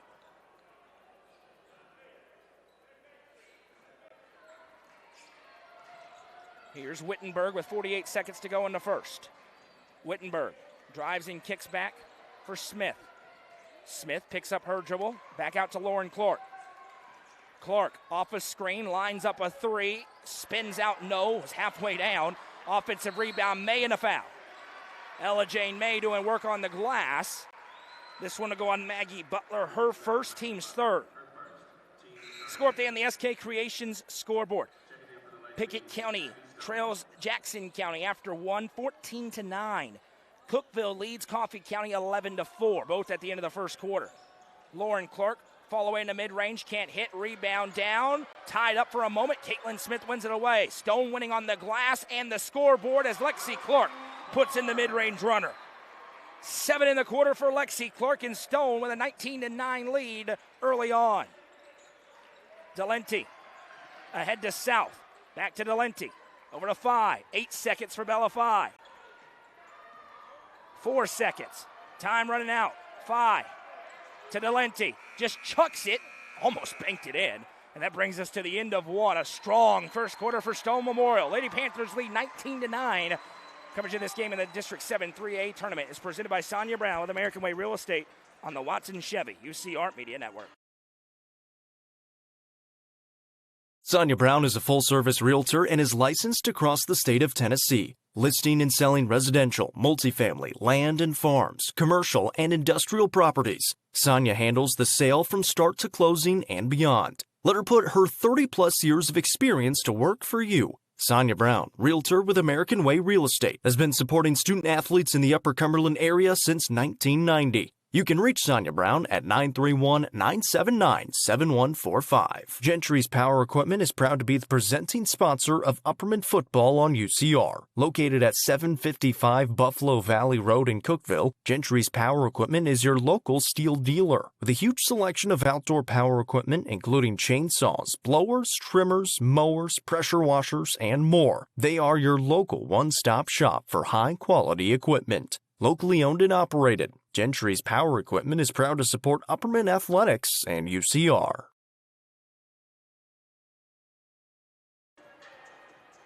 Stowe Memorial with a 19-9 lead over Upperman after one in this District 7 3A championship game. Lexi Clerk with 7 points leading the way. Stone forcing turnovers, 6 forced in that first quarter, and they hold an early 10-point lead. A lot of basketball still to go, but if you're a Lady Panther fan, you got to be pleased with how that frame went. Here's Gracie Butler in the front court. Brooklyn Lane right there in front. Back to Sadie South. Now Crouch. Crouch surveys, bounces it back to South. Tosses back to Crouch. Crouch has two defenders collapse, bounces it back to South. Now swings it to Delenti. Open tray. This one pops out. Upperman ice cold from the floor. Stone red hot. They got a big gap when both those things happen. Here comes Lexi Clark. Clark drives through, a tie-up and a foul. Big call. Crouch can't believe it. I'm not sure if the foul is on her. Maggie Butler was also there. They did call Cassie Crouch for the personal, and that is the second on her. And Cassie really rarely shows displeasure with a call. She did there. Baseline inbound coming for Ashley Wittenberg. Flips it over for Lexi Clark.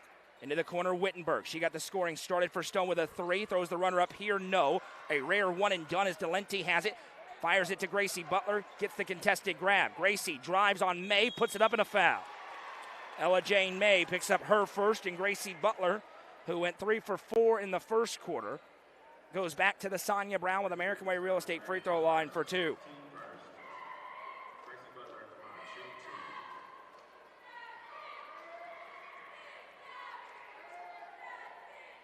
First one for Gracie is good. 4 points for one half of the Butler twins. It's 19-10. Next one, good as well. 2 for 2 as Upperman tries to do what Stone did in the last meeting, which is erase double-digit deficits. Lexi Clark has it right side back to Wittenberg. Upperman's into their 2-3. Stone goes into their half-court set. Clark, quick trigger, rings it home. Lexi Clark, absolutely unconscious from the field. She has 10 already. It's her second long ball, and Stone has doubled up Upperman early on, 22-11. Delenti, trapped, steps through, gets it to South. Ahead to Gracie Butler. Gracie drive, finger roll, no. Rebound down, Wittenberg. Stone with every ounce of momentum in the gym. Here's Wittenberg. Skips it over to Lexi Clark. Steps back, now over to Wittenberg. They could whip this place into a frenzy with a bucket here. Wittenberg to Clark. Back to Wittenberg. Over to Lexi. Back to Wittenberg. Wittenberg, pass fake, 3. Can't hit. Maggie Butler on the rebound. Lane from behind with pressure. Butler shoulders her out of the way and turned it over, but first it was a travel. And you can see Stone doing what they want, which is speeding up Upperman and their opponents when they get into those full court traps, forcing those quick decisions. Probably a net negative for Stone that was ruled a travel, because they were going to have a layup for Wittenberg. Instead, they'll bring it in from the sideline, leading 22-11. 6:10 to go in the first half. Left side, Wyatt lines up the 3. No good, went over the backboard, so it'll go to the Lady Bees. Bella Wyatt mentioned 6 made threes in the game in Baxter. She was the difference off the bench. Looking to find her stride here in this championship game. Delenti to inbound. Gives to Maggie, back to Delenti. Now we're to Bella Fye. Fye, pass tipped.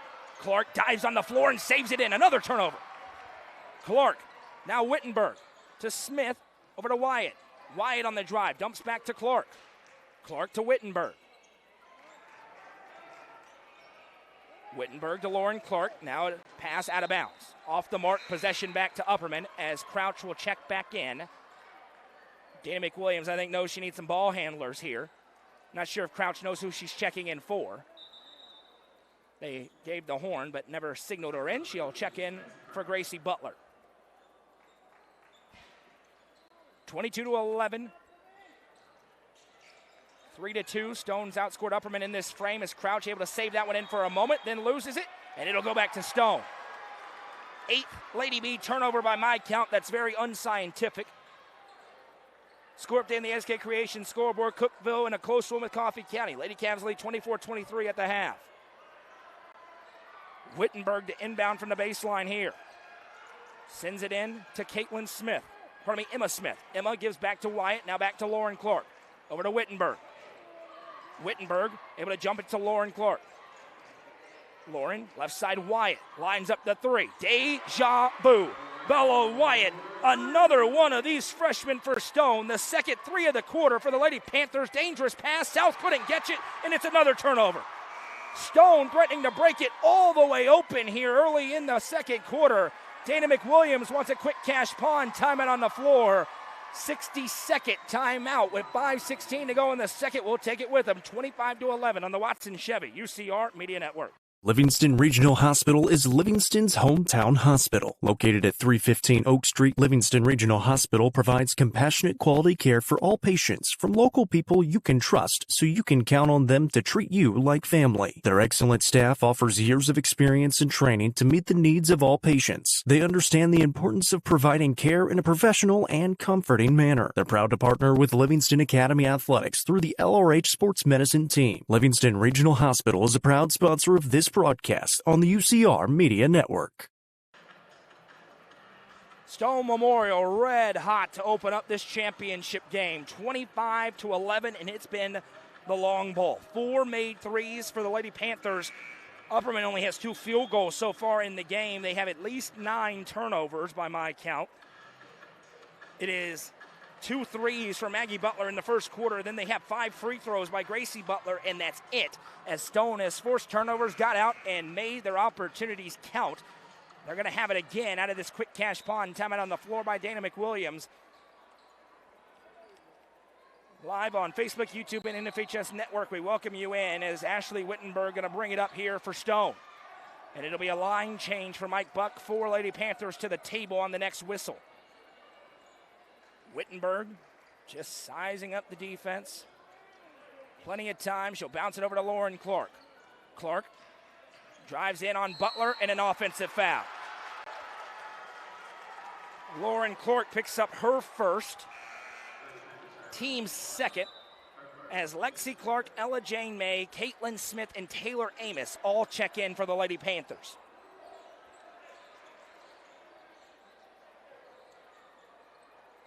Delenti to inbound against the trap, gives back.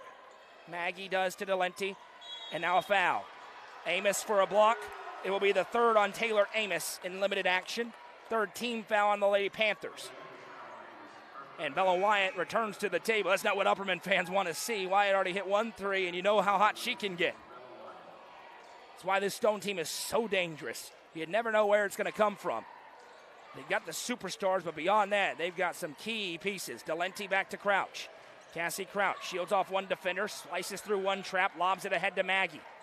Maggie Butler gives back to Crouch. Crouch drives down the baseline, retreats it back. Maggie 3, good. Maggie Butler with her third. Sonia Brown with American Way Real Estate 3. Upperman's back with an 11. Lauren Clark over to Lexi Clark.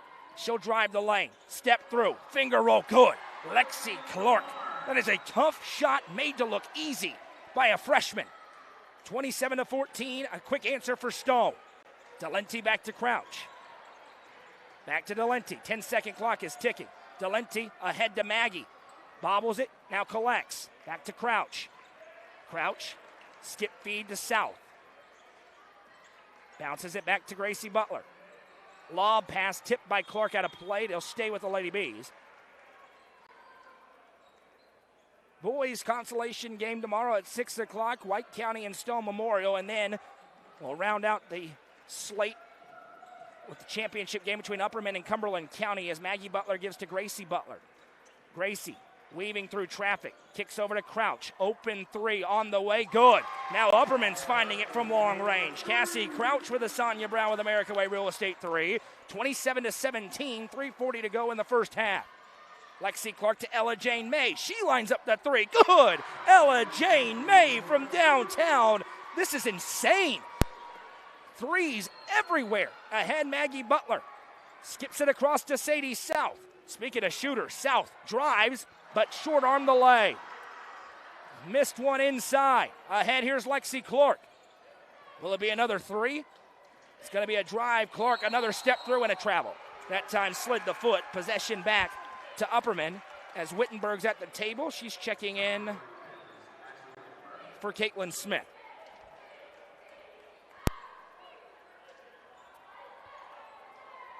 Two threes for the Lady Bees in the quarter, 3 for Stone in the quarter, and it's Stone with a 13-point advantage. Crouch just avoids a backcourt violation, gives back to Taylor Delenti. Delenti with Clark behind, able to bounce it to Gracie Butler. She'll get back to Crouch. Crouch dumps it back to Delenti, over to Maggie, looking for another one. Why not? That one popped out. Rebound loose, out of bounds. I believe Delenti last touched it. She did, and it goes back to Stone. 2:49 to go in the first half as Phi goes back to the table for Upperman. She'll check in for Delenti with 2:49 on the clock in a 30-17 ball game.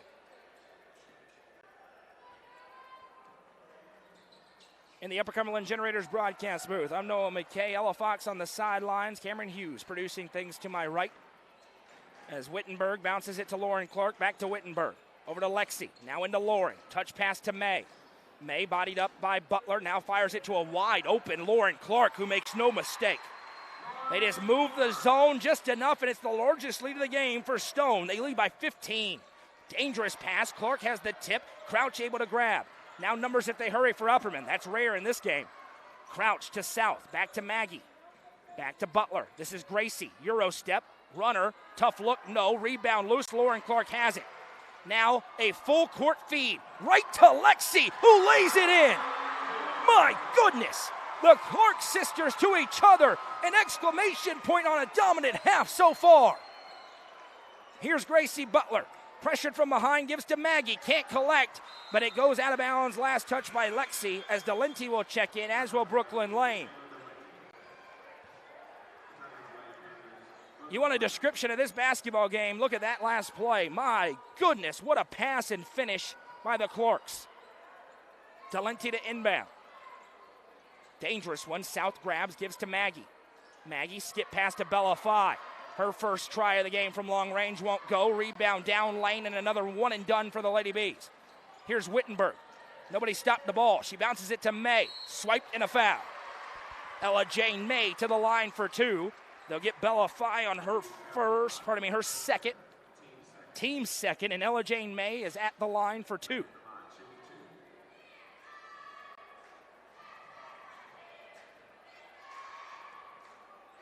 May sets, flies, and missed the front end short. Emma Smith checking in here. 1:35 to play in the first half. It has been dominated by Stone. They lead by 17. Next one for May gets the roll. 4 in the quarter for Ella Jane May, as Phi has it here for Upperman. Now just takes the opportunity in empty space to get it into the front court. Back to Delenti. Maggie over to Phi. Back to Delenti. She'll drive. Taylor Delenti missed the lay. How many missed open layups has Upperman had in this half? Ahead, Lexi Clark. Clark on the drive. Fires it baseline May. Back to Wittenberg. Lines up the three. Can't hit. Rebound touched out of bounds, and it'll go to the Lady Bees. Everything the Lady Panthers put up right now looks like it's going to go through, as it'll be Caitlin Smith checking in for Lexi Clark. Delenti to inbound. Crouch has it. Ahead to Phi. Now Maggie. Maggie pressured from behind. Drives all the way. Finger roll, no. Another miss inside. Numbers if they hurry for Stone. Lane gives back to Wittenberg as Maggie Butler gets back into the play. Here's Ashley Wittenberg. An 18-point advantage for Stone. Back Wittenberg. Now swings it to Smith. Caitlin Smith over to Emma. Wittenberg into May. May has space. Why not? Just can't hit. Rebound Maggie Butler. She wrestles it away. Back to Crouch, ahead to South. South. Delenti. Crouch. Butler. 28 seconds to go in the first half. Crouch to Delenti. She lines up the tray and hits. Taylor Delente with a Sonia Brown with American Way Real Estate 3. It's 35-20 with 15 seconds to go in the half. Smith ahead to May. May over to Emma Smith. Now Caitlin to Lane with space. Lane spins it back out. Caitlin to Wittenberg. Her 3. Good. Ashley Wittenberg with an exclamation point on a sensational half of basketball by the regular season district champs, who lead 38-20 at the end of half number 1. Just moments from now, Mike Buck will join Ella Fox on the sidelines. Let's go right down to a head coach who's ahead by 18. Coach, your team came out hot this first half and had that 3 at the end to keep that going. How do you want to see that carry into the next half? Yeah, I think we can control the game if we stay aggressive on the glass and limit them to one shot. I think we did that really well in that second quarter right there. We got put together a nice little spurt. So we keep that up, we'll be fine. Thank you, Coach. Back to you, Noah. Thanks, Ella and Mike Buck. Stone Memorial in control at the break. 38-20 in the District 7 3A Tournament Championship game. Third quarter action on the other side. Coverage presented by Sonia Brown with American Way Real Estate on the Watson Chevy UCR Media Network. The Crouch team with Highlands Elite Real Estate proudly presents this 3-bed, 2-bathroom home in the desirable Poplar Point subdivision in Rickman. This home sits on just under an acre with a 2-car garage and over 1,500 square feet of living space. It's the perfect blend of comfort and convenience. For more information, visit chadandamycrouch.com or call 931-979-1191. The Crouch team with Highlands Elite Real Estate is a proud sponsor of this broadcast on the UCR Media Network. Mayberry's Furniture has been family-owned and operated since 1946 and is now serving the Upper Cumberland with locations in both Crossville and Cookeville, offering the largest array of solid wood furniture and mattresses in the area. They also provide a best price guarantee and in-house service and delivery. Stop into their 15,000 square foot showroom at 1020 South Willow Avenue in Cookeville to see their selection of Amish solid wood, flex steel, Tempur-Pedic, Sealy Posturepedic, and much more today. Mayberry's Furniture is proud to be the presenting sponsor of the high school football game of the week on the UCR Media Network.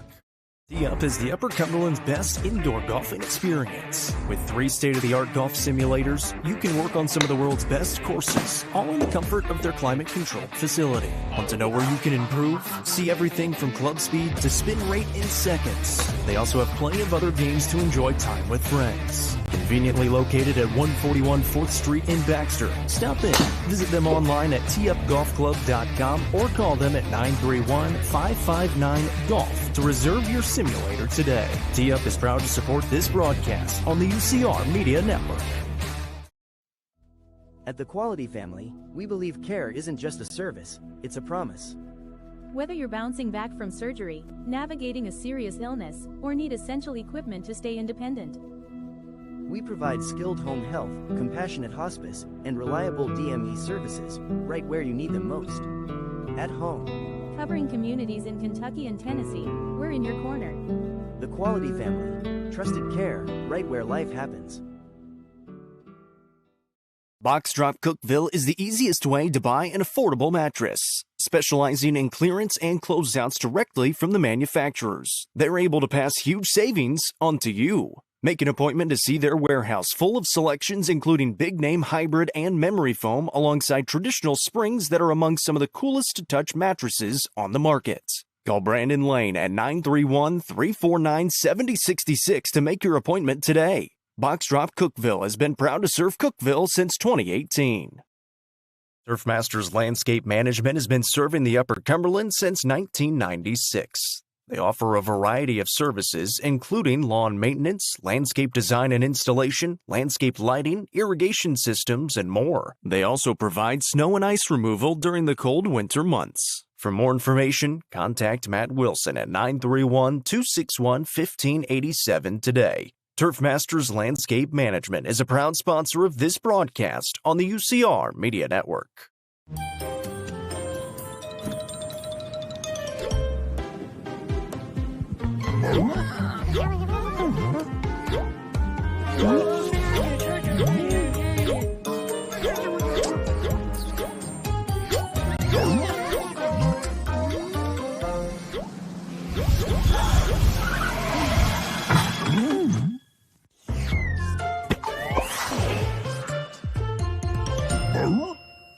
Nelson Trophy and Screen Printing is proud to support student athletes and athletic departments throughout the Upper Cumberland. They are also proud to sponsor Nelson Trophy and Screen Printing's Player of the Game on this broadcast. From trophies to t-shirts, they can do it all.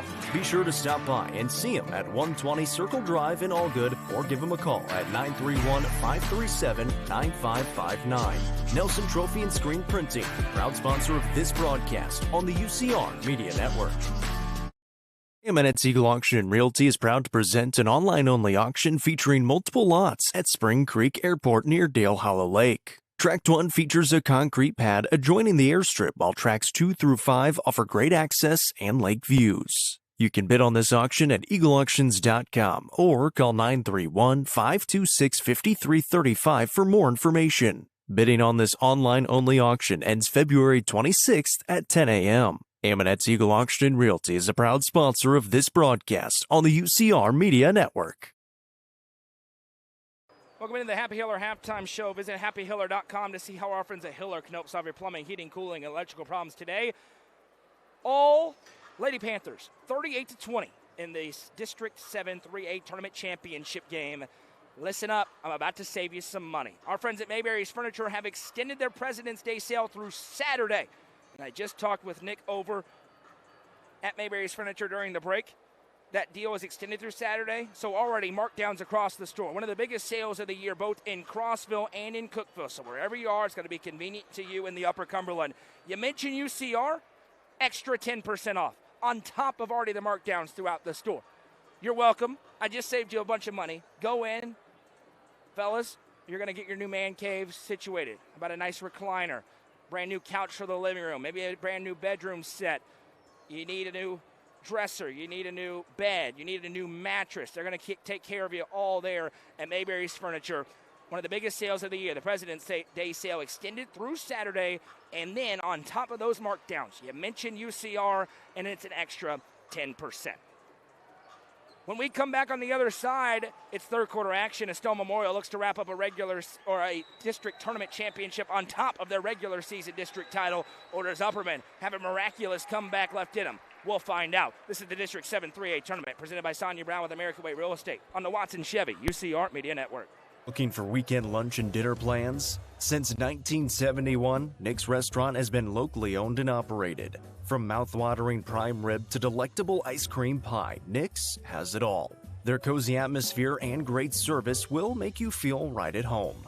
Plus, their banquet space is perfect for any event. Visit them at 895 South Jefferson Avenue or online at nickscookville.com.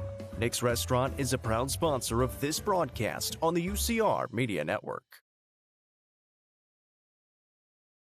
The Real Estate Collective Land and Farm Team represents a dedicated group of individuals possessing a wealth of expertise in land and farm sales. They possess a range of resources at their disposal, all aimed at showcasing the innate qualities of each property. Call 931-559-9500 for more information or see their current listings at letsgorico.com. The Real Estate Collective Land and Farm Team is proud to support student athletes in our area and this broadcast on the UCR Media Network. Watson Chevrolet is proud to present the area's best selection of new and pre-owned cars, trucks, and SUVs. Watson Chevy's staff of experts are ready to get you into your next vehicle with unmatched service and knowledge. Stop in at 2350 Cookeville Highway and get your vehicle serviced by their highly trained professionals. Right now, you can save money on oil changes, regular maintenance, and battery installation. And remember, don't buy till you see Jason Fye. Watson Chevy is proud to be the presenting sponsor of the UCR Media Network. Are you looking for the best dining experience in the Upper Cumberland? Visit Fire and Vine in Cookeville's historic West Side. Fire and Vine offers great service and a unique menu, including mouth-watering deep dish pizza, delectable beef, chicken, fish, and more. Take in stunning views from the rooftop while enjoying your meal. Come and experience the charm and flavor of Fire and Vine, your new favorite spot for a memorable dining experience. Fire and Vine is a proud sponsor of this broadcast on the UCR Media Network. Loading the kids in the car, brokering peace in the back seat, mastering the snack handoff without even looking. Why are simple things sometimes so complicated? Thankfully, with auto owners, insurance doesn't have to be one of them. We work with independent agents who keep insurance simple, so you can worry about more important things, like figuring out what's growing in that cup holder. That's simple human sense. Visit swallowsinsurance.com or call us today, 931-526-4025. Protecting your future. It's what we do. All-Stone Memorial coming out of the halftime locker room. Lady Panthers lead 38-20. Lexi Clerk, freshman of the year in the Upper Cumberland, first team All Upper Cumberland, 14 points in the half. Pacing the way on the other side, Maggie Butler hit 3 threes with 9. Upperman again playing without T.T. Carson. Played very limitedly against Cannon County. Did not play on Saturday. An important ball handler out of this game, especially against the way Stone plays. Stone forced a host of turnovers, 10 of them by my count in the first half. Could have been more than that. And they have the lead and the ball. Noah McKay joined by Ella Fox. Cameron Hughes producing things for us here.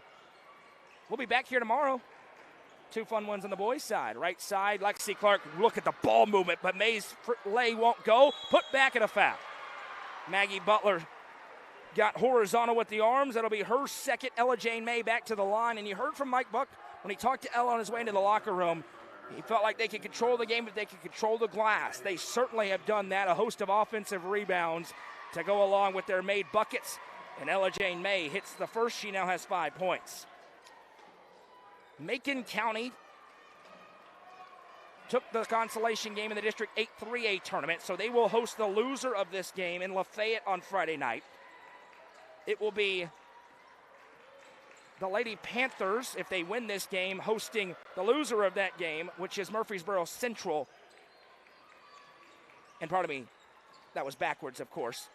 They will be coming to Baxter on Friday night. These 2 teams will host. So, again, let me correct myself. Macon County will come to Baxter if this result holds. That's a big if. And Central will get the winner of this game. Kick out Maggie Butler, lines up the 3, can't hit, rebound. South has it, second chance for the Lady Bees. Back to Maggie Butler, 20-point lead for Stone. Dumped over to 5. Back to Crouch, and a foul. Lexi Clark going in for the steal, commits her second personal, team's first. We'll tell you that at the end, but again, Macon County defeats Central tonight in the consolation game, 46-44. So Macon County the 3, Central Magnet the 4. Bounced over, Maggie Butler on the drive, barrels in, puts it up in a foul. Ella Jane May will be called for her second, and this will be 2 free throws for Maggie Butler at the Sonia Brown with American Way Real Estate free throw line. Continue to let us know in the comment section who you are, where you're watching from, who you're cheering for as Maggie Butler hits the first. Really great crowd on YouTube. Good one as well over on Facebook tonight. We are over 1,000 devices between those 2. As the next one for Maggie is good. She now has 11 points and just a errant pass there that Wittenberg couldn't really grab. Went after it. And Upperman gets a break. They'll get the ball back down 18. You know when these 2 teams get together that both of them can put a run together. This one would be a ferocious one if Upperman could get back into it. 5 gives back to Crouch. Crouch splits the double. It's poked away. Emma Smith got her hand on it, and they'll take it right back. Here comes Ashley Wittenberg. She got it started in the first quarter. Now she'll drive, fall away. Tough shot, good. Ashley Wittenberg now has 10, the second Lady Panther in double figures as that one swiped out of the hands of Maggie Butler by Clark. It'll stay with the Lady Bees. Earlier on, it was White County knocking off Livingston, so Sparta is the 3, which does line up the 1 seed if these top 3 teams all win in the first round. Obviously, that's a big if. The 1 and the 3 would play each other, which means if this holds, it would be Sparta and Stone in an elimination game as Delenti drives, kicks out to Crouch. Crouch dumps over Delenti, back to South. Bobbled it, couldn't get the 3 away. South back to 5. 20-point lead for Stone Memorial. 6:10 to go in the third. Delenti on the drive, runner, and a foul. It'll be the 3rd on Ella Jane May, and Taylor Delenti will go to the Sonia Brown with American Way Real Estate free throw line for 2.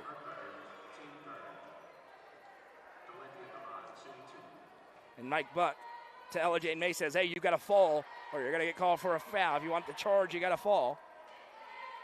As Delente hits the first. Mike Buck, Coach of the Year in the Upper Cumberland. Abby Stone checking in for the first time as Phi will check out. Bella Wyatt checks in for Ella Jane May.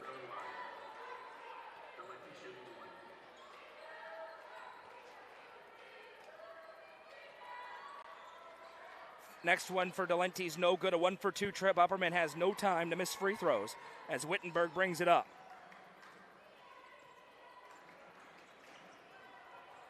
Wittenberg, right side, Lexi Clark. Back to Wittenberg.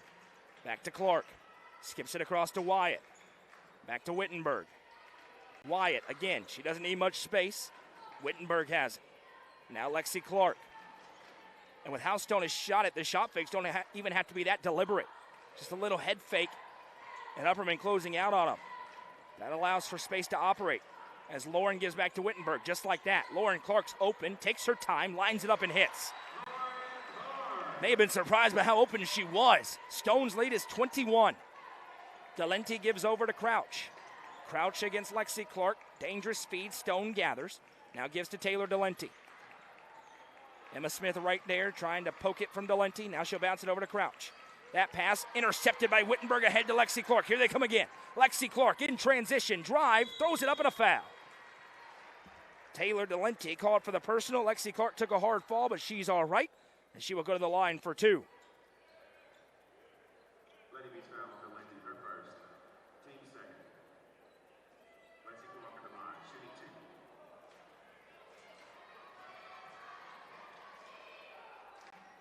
First one for Lexi's no good as Lane checks in and Phi in for their respective teams. In for Smith and Crouch.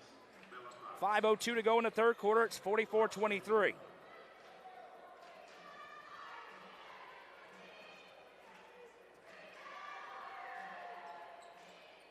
Clark splits her trip. She now has 15, and Stone has its largest lead. They're ahead by 22. Another tip pass. Phi trying to race away from Lane. Another defender closes. Phi able to get it over to Maggie Butler. Maggie crosses and drives. Throws it over her shoulder. Tough shot. Maggie Butler's been the lone Lady B that's found consistent success. Now a full court feed to Lexi Clark. Catches it on a hop. Back to Wittenberg for three. That quick, but no. Lauren Clark skips it back to Lexi. Another second chance shot. That one's no good. Third chance, Wittenberg good. Stone Memorial has dominated on the glass in this game. They lead by 22 again. Here's Phi with 4:25 to go. Phi is fouled. Lauren Clark picks up the personal to be her second, team's fourth. As Crouch and Amos checking back in. Stone and Lexi Clark checking out. Lauren Clark also out for Ella Jane May. Delente fires a feed. Maggie Butler turns, drives, steps through, puts it up. No, another one and done, maybe. There's a tie-up as South and Maggie grabbed on Wittenberg in the basketball. The arrow this time belongs to the Lady Bees. For Stone, they're shooting a good percentage, but when you get on these offensive rebounds, you don't have to shoot a great percentage because you're getting multiple opportunities, and now Lane lost her footing, and they say it was a foul. So Bella Phi picks up her third, team's third, and it goes right back to Stone. 4:13 and counting to go in the third quarter. Wittenberg sends left side, Amos. Wittenberg into May. May picks up her Joel, back to Amos. Like looking for her first three, can't hit, but guess what? It's an offensive rebound as Lane sends it across. Now on the floor, Phi has it. She tries to dribble her way to her feet. The ball is still loose. Phi gets it away to Crouch. What a play. Here comes Cassie Crouch with speed. Crouch, underhand flip. That one tipped out by Lane. It stays with the Lady Bees in a 47-25 game. Sonia Brown with American Way Real Estate, 931-979-7145. That's 931-979-7145, so she can make your real estate dreams a reality as Crouch gives back to South. First open three for Sadie South, and she hits. The junior sharpshooter has a Sonia Brown with American Way Real Estate 3. Upperman's within 19. And Amos traveled. Went to pass, and May wasn't looking at her, and the foot slid. Possession back to Upperman. Upperman will be desperate to try to get this thing under 15 into the fourth quarter to feel like they have a shot. Stone wants to boa constrictor him here. Bella Phi with it. Back to Crouch. Crouch has it poked by Lane. She goes to gather. Now back to South. Fires it across to Phi. Now Maggie Butler. Squares, lines it up. No. Rebound Delenti right there. Second chance for Upperman. Delenti steps through, fires to South. She'll line up another three. This one's short. Rebound. Maggie Butler turns and puts it in. Maggie Butler has 6 in the quarter, 15 tonight, and Upperman's within 17. Here's Taylor Amos. Right side to Wittenberg. Lauren Clark and Caitlin Smith to the table for Mike Buck. Here's Amos. Big possession for Stone to try and just regain complete control. May has tons of space. One dribble, pull up. No. Rebound. Delenti with it for Upperman. Lane tries to harass and disrupt the pass. Ahead comes Upperman with 5. 5 back to Maggie Butler. Maggie drives, dumps it back to South. Over to Delenti. She lines up the 3. No. That one would have got the Upperman fans a little bit interested. 2:20 to go. Stone with a chance again. Here's Wittenberg in the front court. 2:14 to play in quarter number 3. Wittenberg to May. Again in empty space. Over to Wyatt. Back to Wittenberg. She lines it up. No. Again, Brooklyn Lane with the rebound. And now another tie-up between Butler and Lane. And that was nothing malicious either way. Everyone going after the ball. Official gets in there. Everybody's good. That'll be a jump. The arrow belongs to Stone. No. What do we have here? I lied. My apologies. A foul goes on Sadie South, who wasn't a part of that at the end, but they got her for a foul originally, and that's her first, team's 4th. And Mike Buck wants 30 seconds to talk about things as Upperman is flirting with making it interesting. Thompson Machinery and the Cat Rental Store, your one-stop shop for all your dirt machinery and aerial equipment needs. Located at their new facility at 4314 Academy Road in Cookeville. They're a Caterpillar dealer who rent, sell, service, and provide parts. For rental needs, call Lane at 931-267-6380. And to buy, call Lucas at 931-979-5050. I'll remind you one more time, our friends at Mayberry's Furniture have extended their President's Day sale until Saturday. Markdowns all across the stores, both in Crossville and in Cookeville. The Cookeville store on South Willow Avenue. The Crossville store right in downtown Crossville. Go in and check them out. You'll get amazing deals. And then, on top of that, mention UCR and get 10% additionally off your order. Again, mention UCR, 10% off in addition to one of the biggest sales of the year at Mayberry's Furniture. 2:03 to go in the third quarter. It's 47-30. Stone Memorial with a 17-point lead, led by as many as 22. Trying to stretch it out even further again. Still a very comfortable lead for the regular season district champs. Back to Lexi Clark. Will Stone take the air out of the ball a little bit? They did that in the first meeting in Baxter. Did it against Sparta a little bit. Not here. Lexi Clark, lines up the 3. No. Rebound down. And we got a whistle and a foul on Stone. And this is the 5th, so it'll be 2 free throws upcoming as Brooklyn Lane going after the rebound gets called for her first.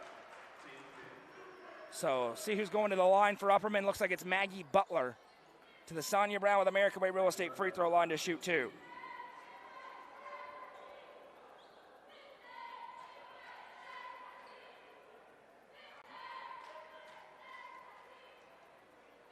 Maggie Butler's playing very well for the Lady Bees, and she hits the first free throw here. She now has 16 points. She's really the only reason Upperman is even slightly in this game, that it's not an onslaught for the Lady Panthers. Misses the second. Another split trip for Upperman. Wittenberg on the rebound, and Upperman deploying their full court trap. First time in the tournament they've done this. Ahead, Smith skips it across Lexi Clark. Throws the runner up, a little bit off. Rebound Lane again, another tie-up. And a travel was called. Goodness gracious. It'll go back the other way. Could have called a lot there, but they called the travel. It was either a foul or a jump way before the travel, but either way, Upperman basketball. All right, Delenti with it. I'm going to be good. It's a 16-point game. I'll save it for the close ones. As Crouches ahead to 5. 5 picks up her dribble. Delenti now. Back to South. into Maggie Butler all alone. She puts it in, and Upperman is within 14.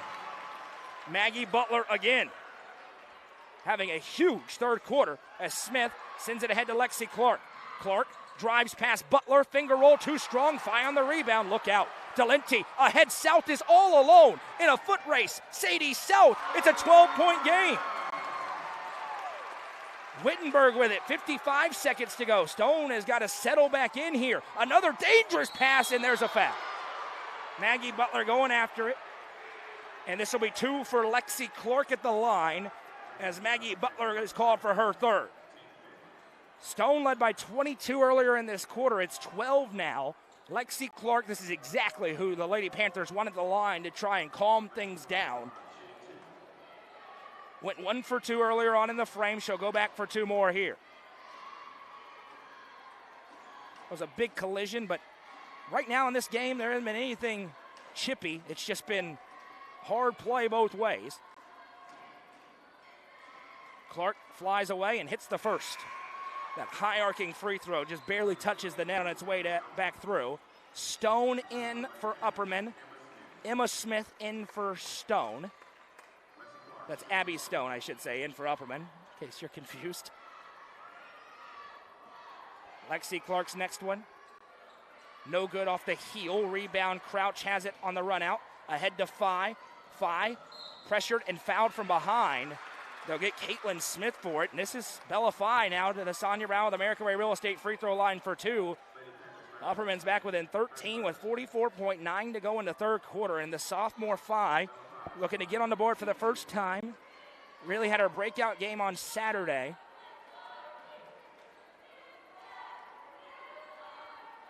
And she hits the front end here.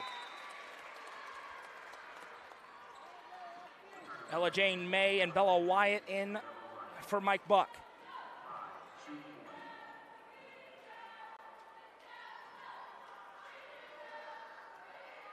Next one for Fye. No good. Another split trip. That's been the story of the day at the line for Upperman as Lauren Clark is fouled. Tried to drive into the trap.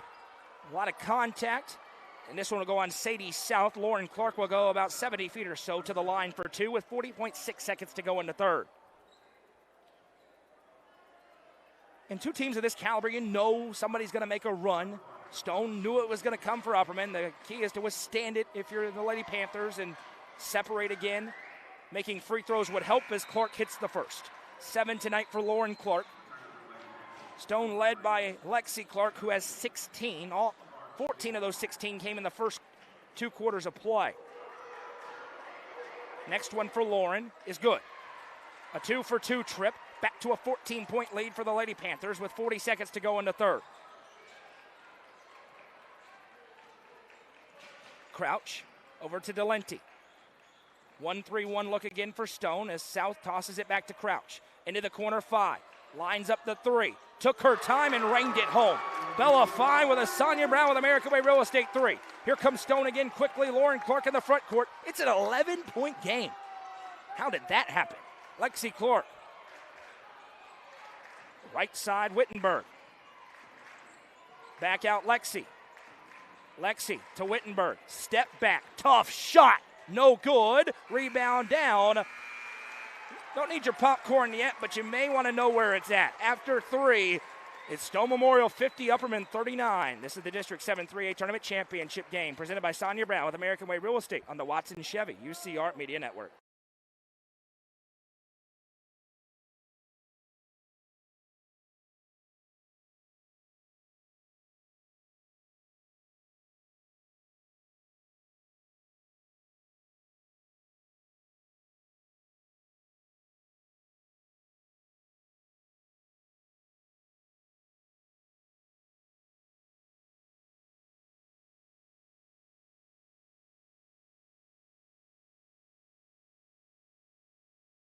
Is proud to be the presenting sponsor of Upperman Football on UCR. Located at 755 Buffalo Valley Road in Cookeville, Gentry's Power Equipment is your local steel dealer. With a huge selection of outdoor power equipment, including chainsaws, blowers, trimmers, mowers, pressure washers, and more. They are your local one-stop shop for high-quality equipment. Locally owned and operated, Gentry's Power Equipment is proud to support Upperman Athletics and UCR.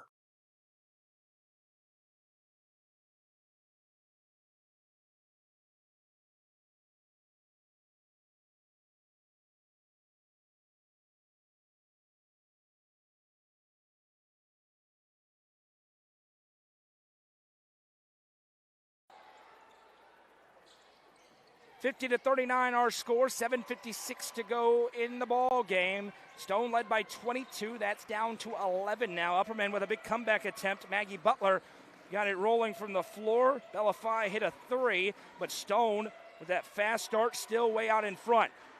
Pass back out, Ashley Wittenberg. Now Lauren Clark kicks out. Smith gives to Wittenberg. Left side, that pass nearly intercepted. It's loose. Maggie Butler fighting for it with Smith, and we'll have a foul. Got no clue who it's on.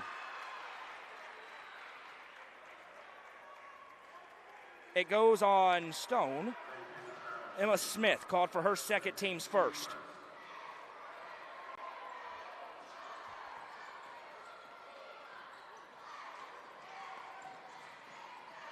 Five picks up, gives back Crouch. Now ahead to Lenti. Back to Delenti. Right side, Sadie South. Big possession for Upperman. Maggie Butler skips it back to Bella Fye. Baseline runner on its way. Tough shot, no. Wittenberg with a rebound. We're a minute into the fourth quarter. Here's Ashley Wittenberg.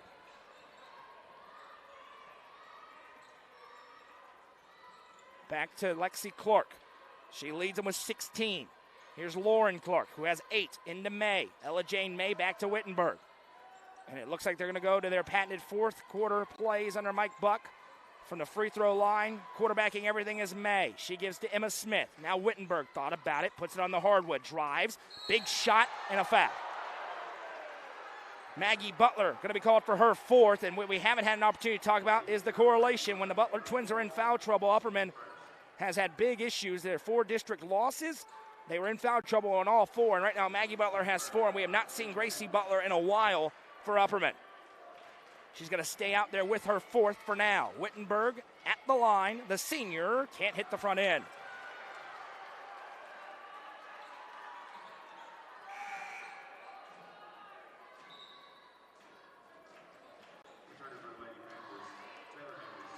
Taylor Amos checking in. Bella Wyatt checking in. Lane in as Clark, Smith, and Lexi Clark, both Lauren and Lexi, check out.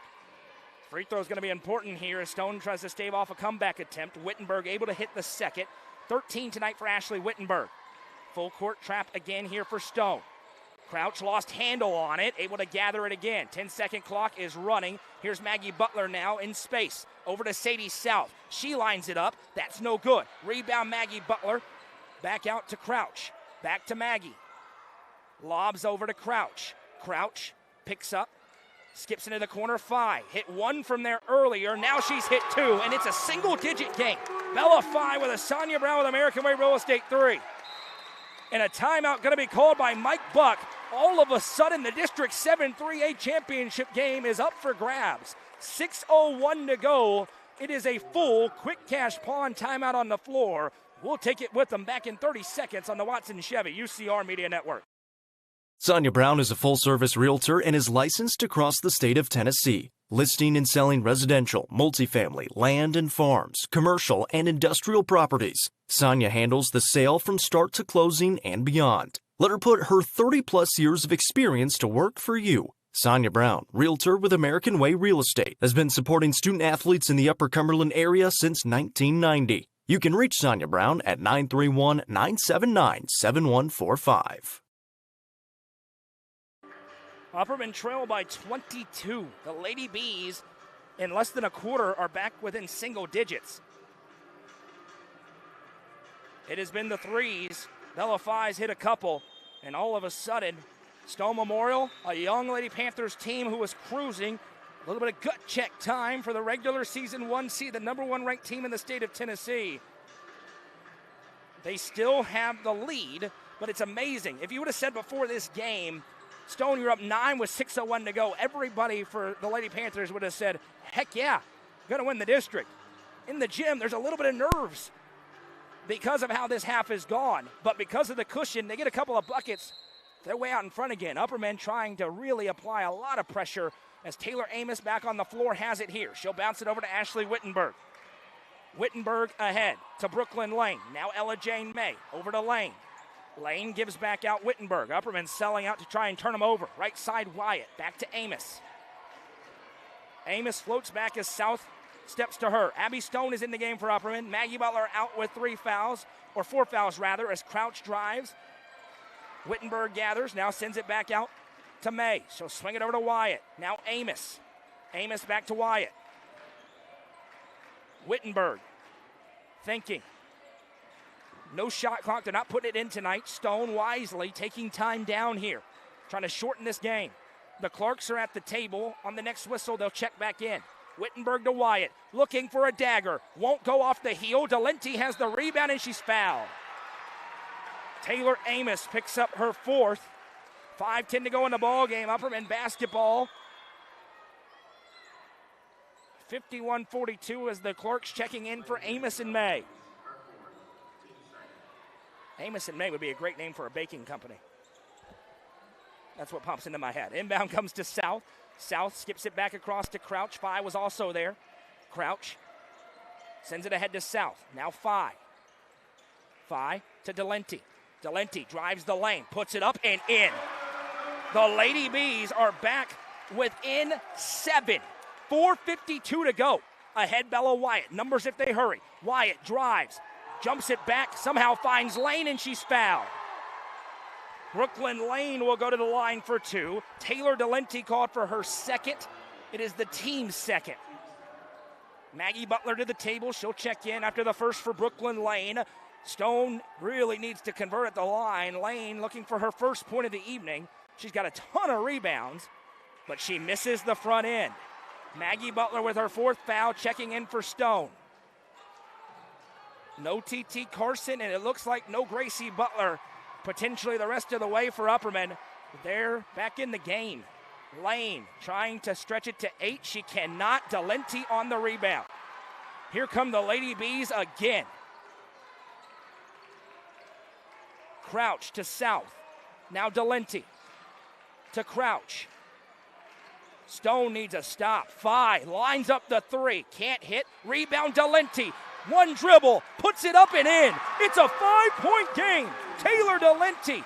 4 in the quarter. 51-46. Stone led by 22 in the second half. Dangerous pass. South tips it. It's a fight for it. Lane gathers for Stone. Mike Buck, cool, calm, and collected. Trying to push that onto his team as well. We're at the midway point of the 4th quarter.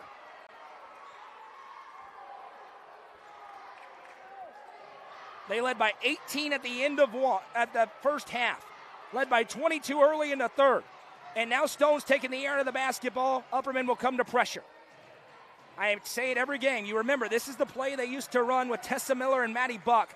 With somebody at the free throw line or at the top of the key, and then they just cut against it, trying to get one breakdown for an open lane. It bleeds the clock down.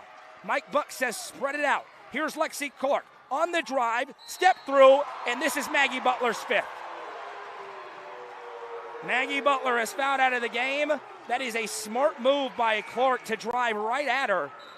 And now what will Dana McWilliams do if Gracie Butler is not available? It's going to be Abby Stone. I would imagine Dana McWilliams cannot believe it. Hands on her head that was called a foul.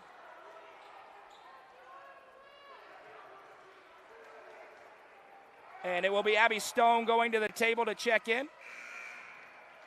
Stone checking in for the Lady Bees. On the other side, May and Emma Smith checking in for Stone. And Lexi Clark will go to the line, the freshman of the year in the Upper Cumberland. Looking for 2. 5-point game, 3:25 to go, and she gets the friendly roll on the first. 17 tonight for Lexi Clark. By the way, on the SK Creation scoreboard, Jackson County led Pickett County 44-34 after 3 quarters. Clark misses the second. Delenti gathers the rebound. Still a 2-score game, 3:20 to go. Delenti to the wing. In traffic, gives back to South. She'll toss it over to Crouch. Crouch to Delenti from the free throw line. Runner up and good. Taz with the finish. 6 in the quarter, 10 tonight for Delenti. It's a 4-point game. Stone breaks the press here. Lexi Clark double teamed and is fouled. Bella Fye commits it, and now Bella Fye has to be careful. If Gracie Butler and TT Carson are unavailable, Upperman has nobody on this bench who has played in varsity minutes outside of blowouts this season. Fye now has 4. Nobody else with more than 2 for Upperman, but that could be the straw that breaks the camel's back for the Lady Bees, defensively, especially against this Lady Panthers team. Wittenberg ahead to May. Again, this set play that we talked about. Now she'll give it over to Clark. May, tip pass, gathers. Finds the cutting Smith. Missed it, put back at a foul. Delenti commits her 3rd. Lexi Clark will go to the line. The Upperman fans apoplectic, wanting a travel.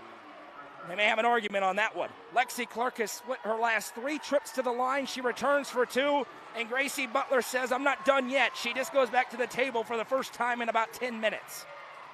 Clark rattles home the first free throw.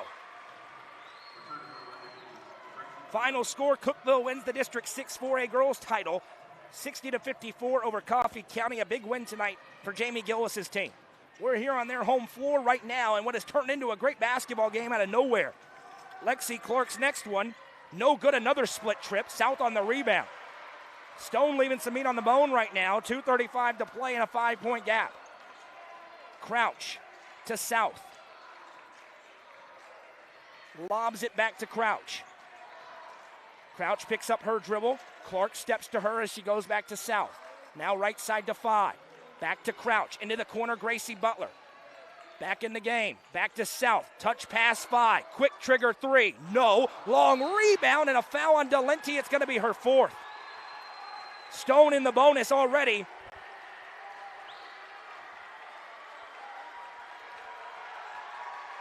Taylor Delenti called for her 4th. So now Maggie Butler's already fouled out. Delenti has 4. Fye has 4. And this will be Ella Jane May to the line for 2 with 2:12 to go. Foul trouble everywhere. Final on the SK Creation scoreboard, Jackson County gets their first win over Pickett County this season, 60-51 in the District 7 Single A Championship. May hits the first free throw. 2:12 to go in the ball game. It's 54-48. Next one, Ella Jane May. First time in a while, Stone goes 2 for 2. Here comes Crouch. Surveys. That was 2 clutch free throws for the sophomore Ella Jane May. Freshman of the year in the Upper Cumberland last year. Gracie Butler is fouled. Stone still has another to give as they'll get Ashley Wittenberg, and that is just her first. Amos has 4, but she's onto the floor for Stone. May has 3. Nobody else with more than 2. A lot more foul trouble for Upperman than Stone right now. Fye back to Delenti in the corner. Turns on Smith. Delenti tries to get free, finds Fye. Fye with space, thought about it. Now gives back to South. Back to Fye. Now Delenti. Baseline drive. Delenti step through, puts it up, and a foul. Taylor Delenti to the Sonia Brown with American Way Real Estate free throw line. 1:44 to go in the ball game. It's 55-48. Ella Jane May now picks up her 4th. So that's the first little bit of foul trouble. And Aspen Hayes is going to the table for Dana McWilliams, and she's going to be relied upon to foul if Upperman has to. She's got some speed as Delenti hits the first free throw. She has 7 in this quarter. Hit like on the broadcast if you haven't already. Follow the page or subscribe to the channel if you're on YouTube or Facebook. Delenti goes 2 for 2 at the stripe, and Upperman is within 5 again. Time running out as Stone tries to ice a district title. Pass ahead to Ella Jane May as they break the trap. Over to Smith. Emma Smith back to Ashley Wittenberg. Hayes comes up to her. Little give and go. Collision and a block. And Gracie Butler is livid about it. Gracie Butler called for her first, and this will be 2 free throws for Ashley Wittenberg. 7th team foul against the Lady Bees in the fourth quarter. And now the senior Wittenberg to the line. And a technical foul given to Gracie Butler. That will be her second personal and a technical issued. And now Gracie has to be very careful. If you pick up another, you're thrown out of the game, and you would miss the next two. And I believe Dana McWilliams wants a timeout on the floor or an explanation. So it's going to be 4 free throws and the ball for Stone. We'll see what comes out of this discussion for the officials. I'm not sure Dana McWilliams realized that it was a technical foul. And she will burn a timeout. A quick cash pawn, timeout on the floor. She wants an explanation. Gracie Butler was visibly displeased with the call. Really, everybody in black and gold beneath me has been pretty displeased for the past few minutes. And I'm just going to let you hear the atmosphere for a moment. It is a gigantic sequence. First of all, it's going to be 2 free throws for Ashley Wittenberg. Then you add the technical foul. It'll be 4 free throws for Stone. We'll see if they send Clerk or Wittenberg takes all 4. And the ball for Stone. And with 88 seconds to go in the ball game, that could be enough. Certainly if they make all 4, sayonara, party's over. But even if they make 2 or 3 and then have a good possession, that'll be a wide enough cushion that they've been looking for. After leading by 22, seeing it cut all the way down to 4, Stone trying to survive late. And that in this tournament between boys and girls is the 5th total technical foul as Wittenberg hits the first free throw. 14 tonight for Ashley Wittenberg. She'll have 1 more, and then they can send whoever they want for 2 more.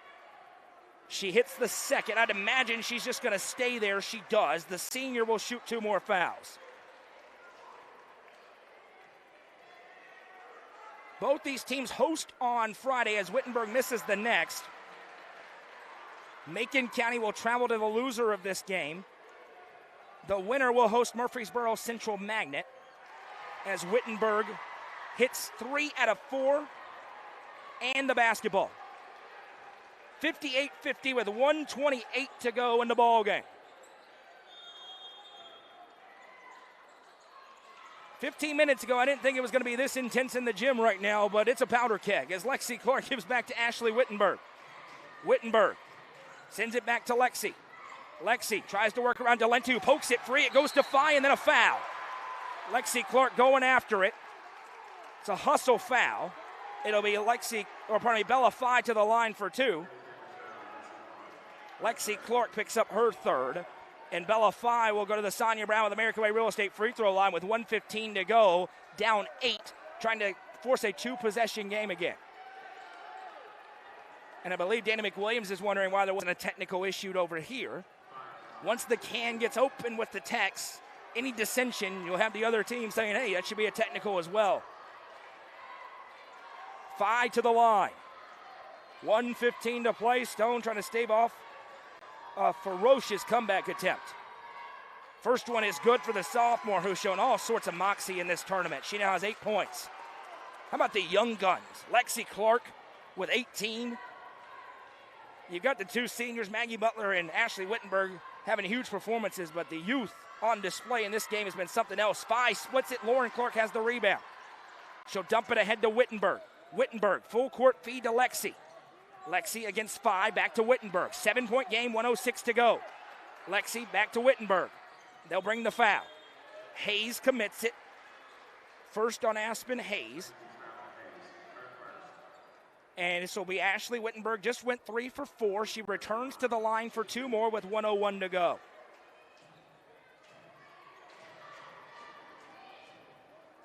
This district tournament has shown why we've talked so much about it as Wittenberg hits the first, being the best district in the state, and it's very possible that we have a repeat next week. Maybe different opponents, but 7-3A is going to be a problem moving forward, and the real shame is that only a possible 2 teams out of these 4 can advance to sub-state and beyond. 2 for 2 for Ashley Wittenberg. It's a 9-point lead for Stone. Crouch to South. Now over to Hayes. Pass knocked out by Clark. It'll stay with the Lady Bees.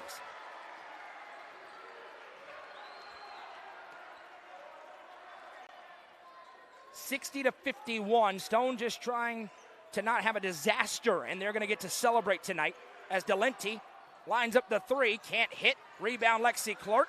Clerk weaves through traffic, gives over to Lauren Clerk. Now dishes it ahead to Lexi. Lexi back across to Wittenberg. See if Upperman's going to foul down 9. Looks like they're not. May gives back.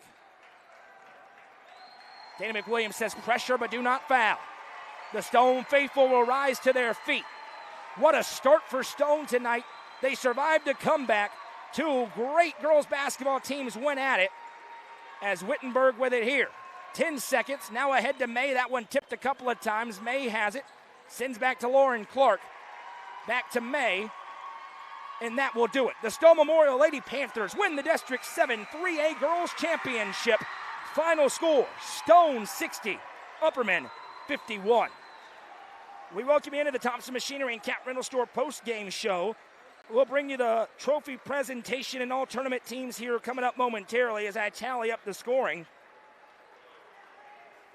Stone led by 22 in the third quarter. Upperman had a ferocious comeback, cut it all the way down to 4, but some late free throws by the Lady Panthers. They protected the basketball, and they were able to get out of here with the victory and the tournament title. They'll be the 1 seed coming out of this region in the Region 4 3A champion, or Region 4 3A tournament, I should say.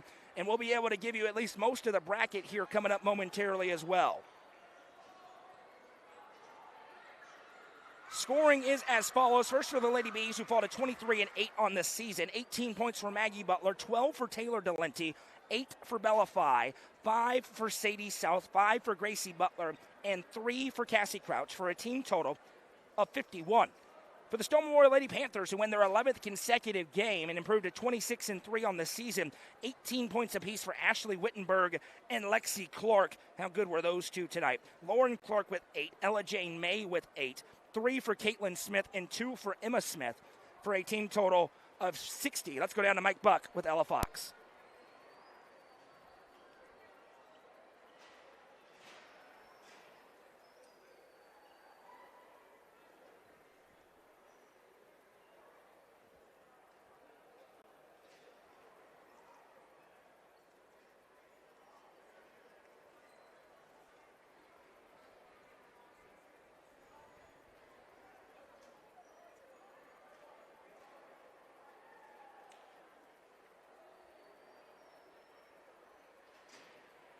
And we lost Ella's audio there, but she's going to give us a report of what he said. Let's see. It may just be the dead battery. She can tell me if it is.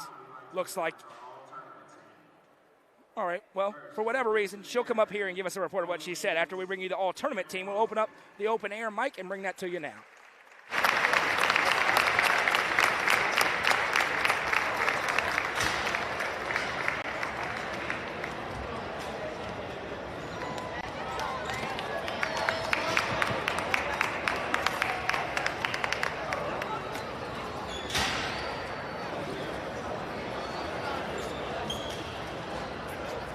From White County, Lakeland Grasty and Gracie Clark.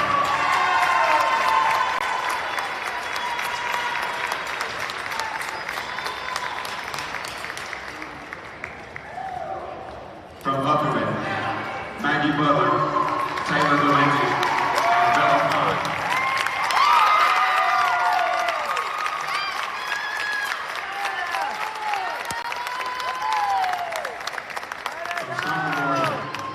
Lauren Clark, Lexi Clark, Ella Jane May, and your MVP, Ashley Wittenberg.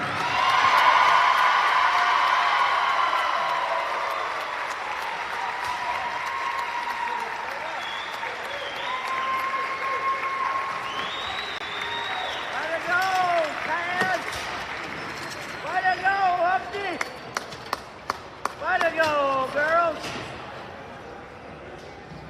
One more round of applause for our all-tournament team.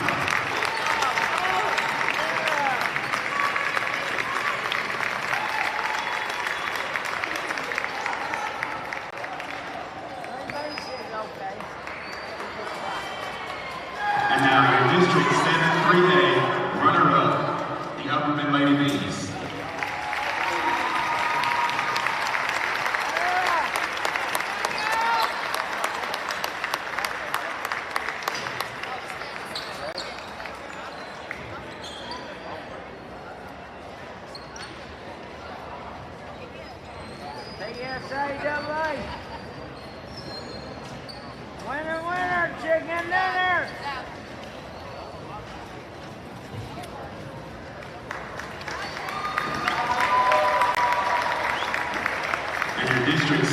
2A champion, Stone Memorial Lady Panthers.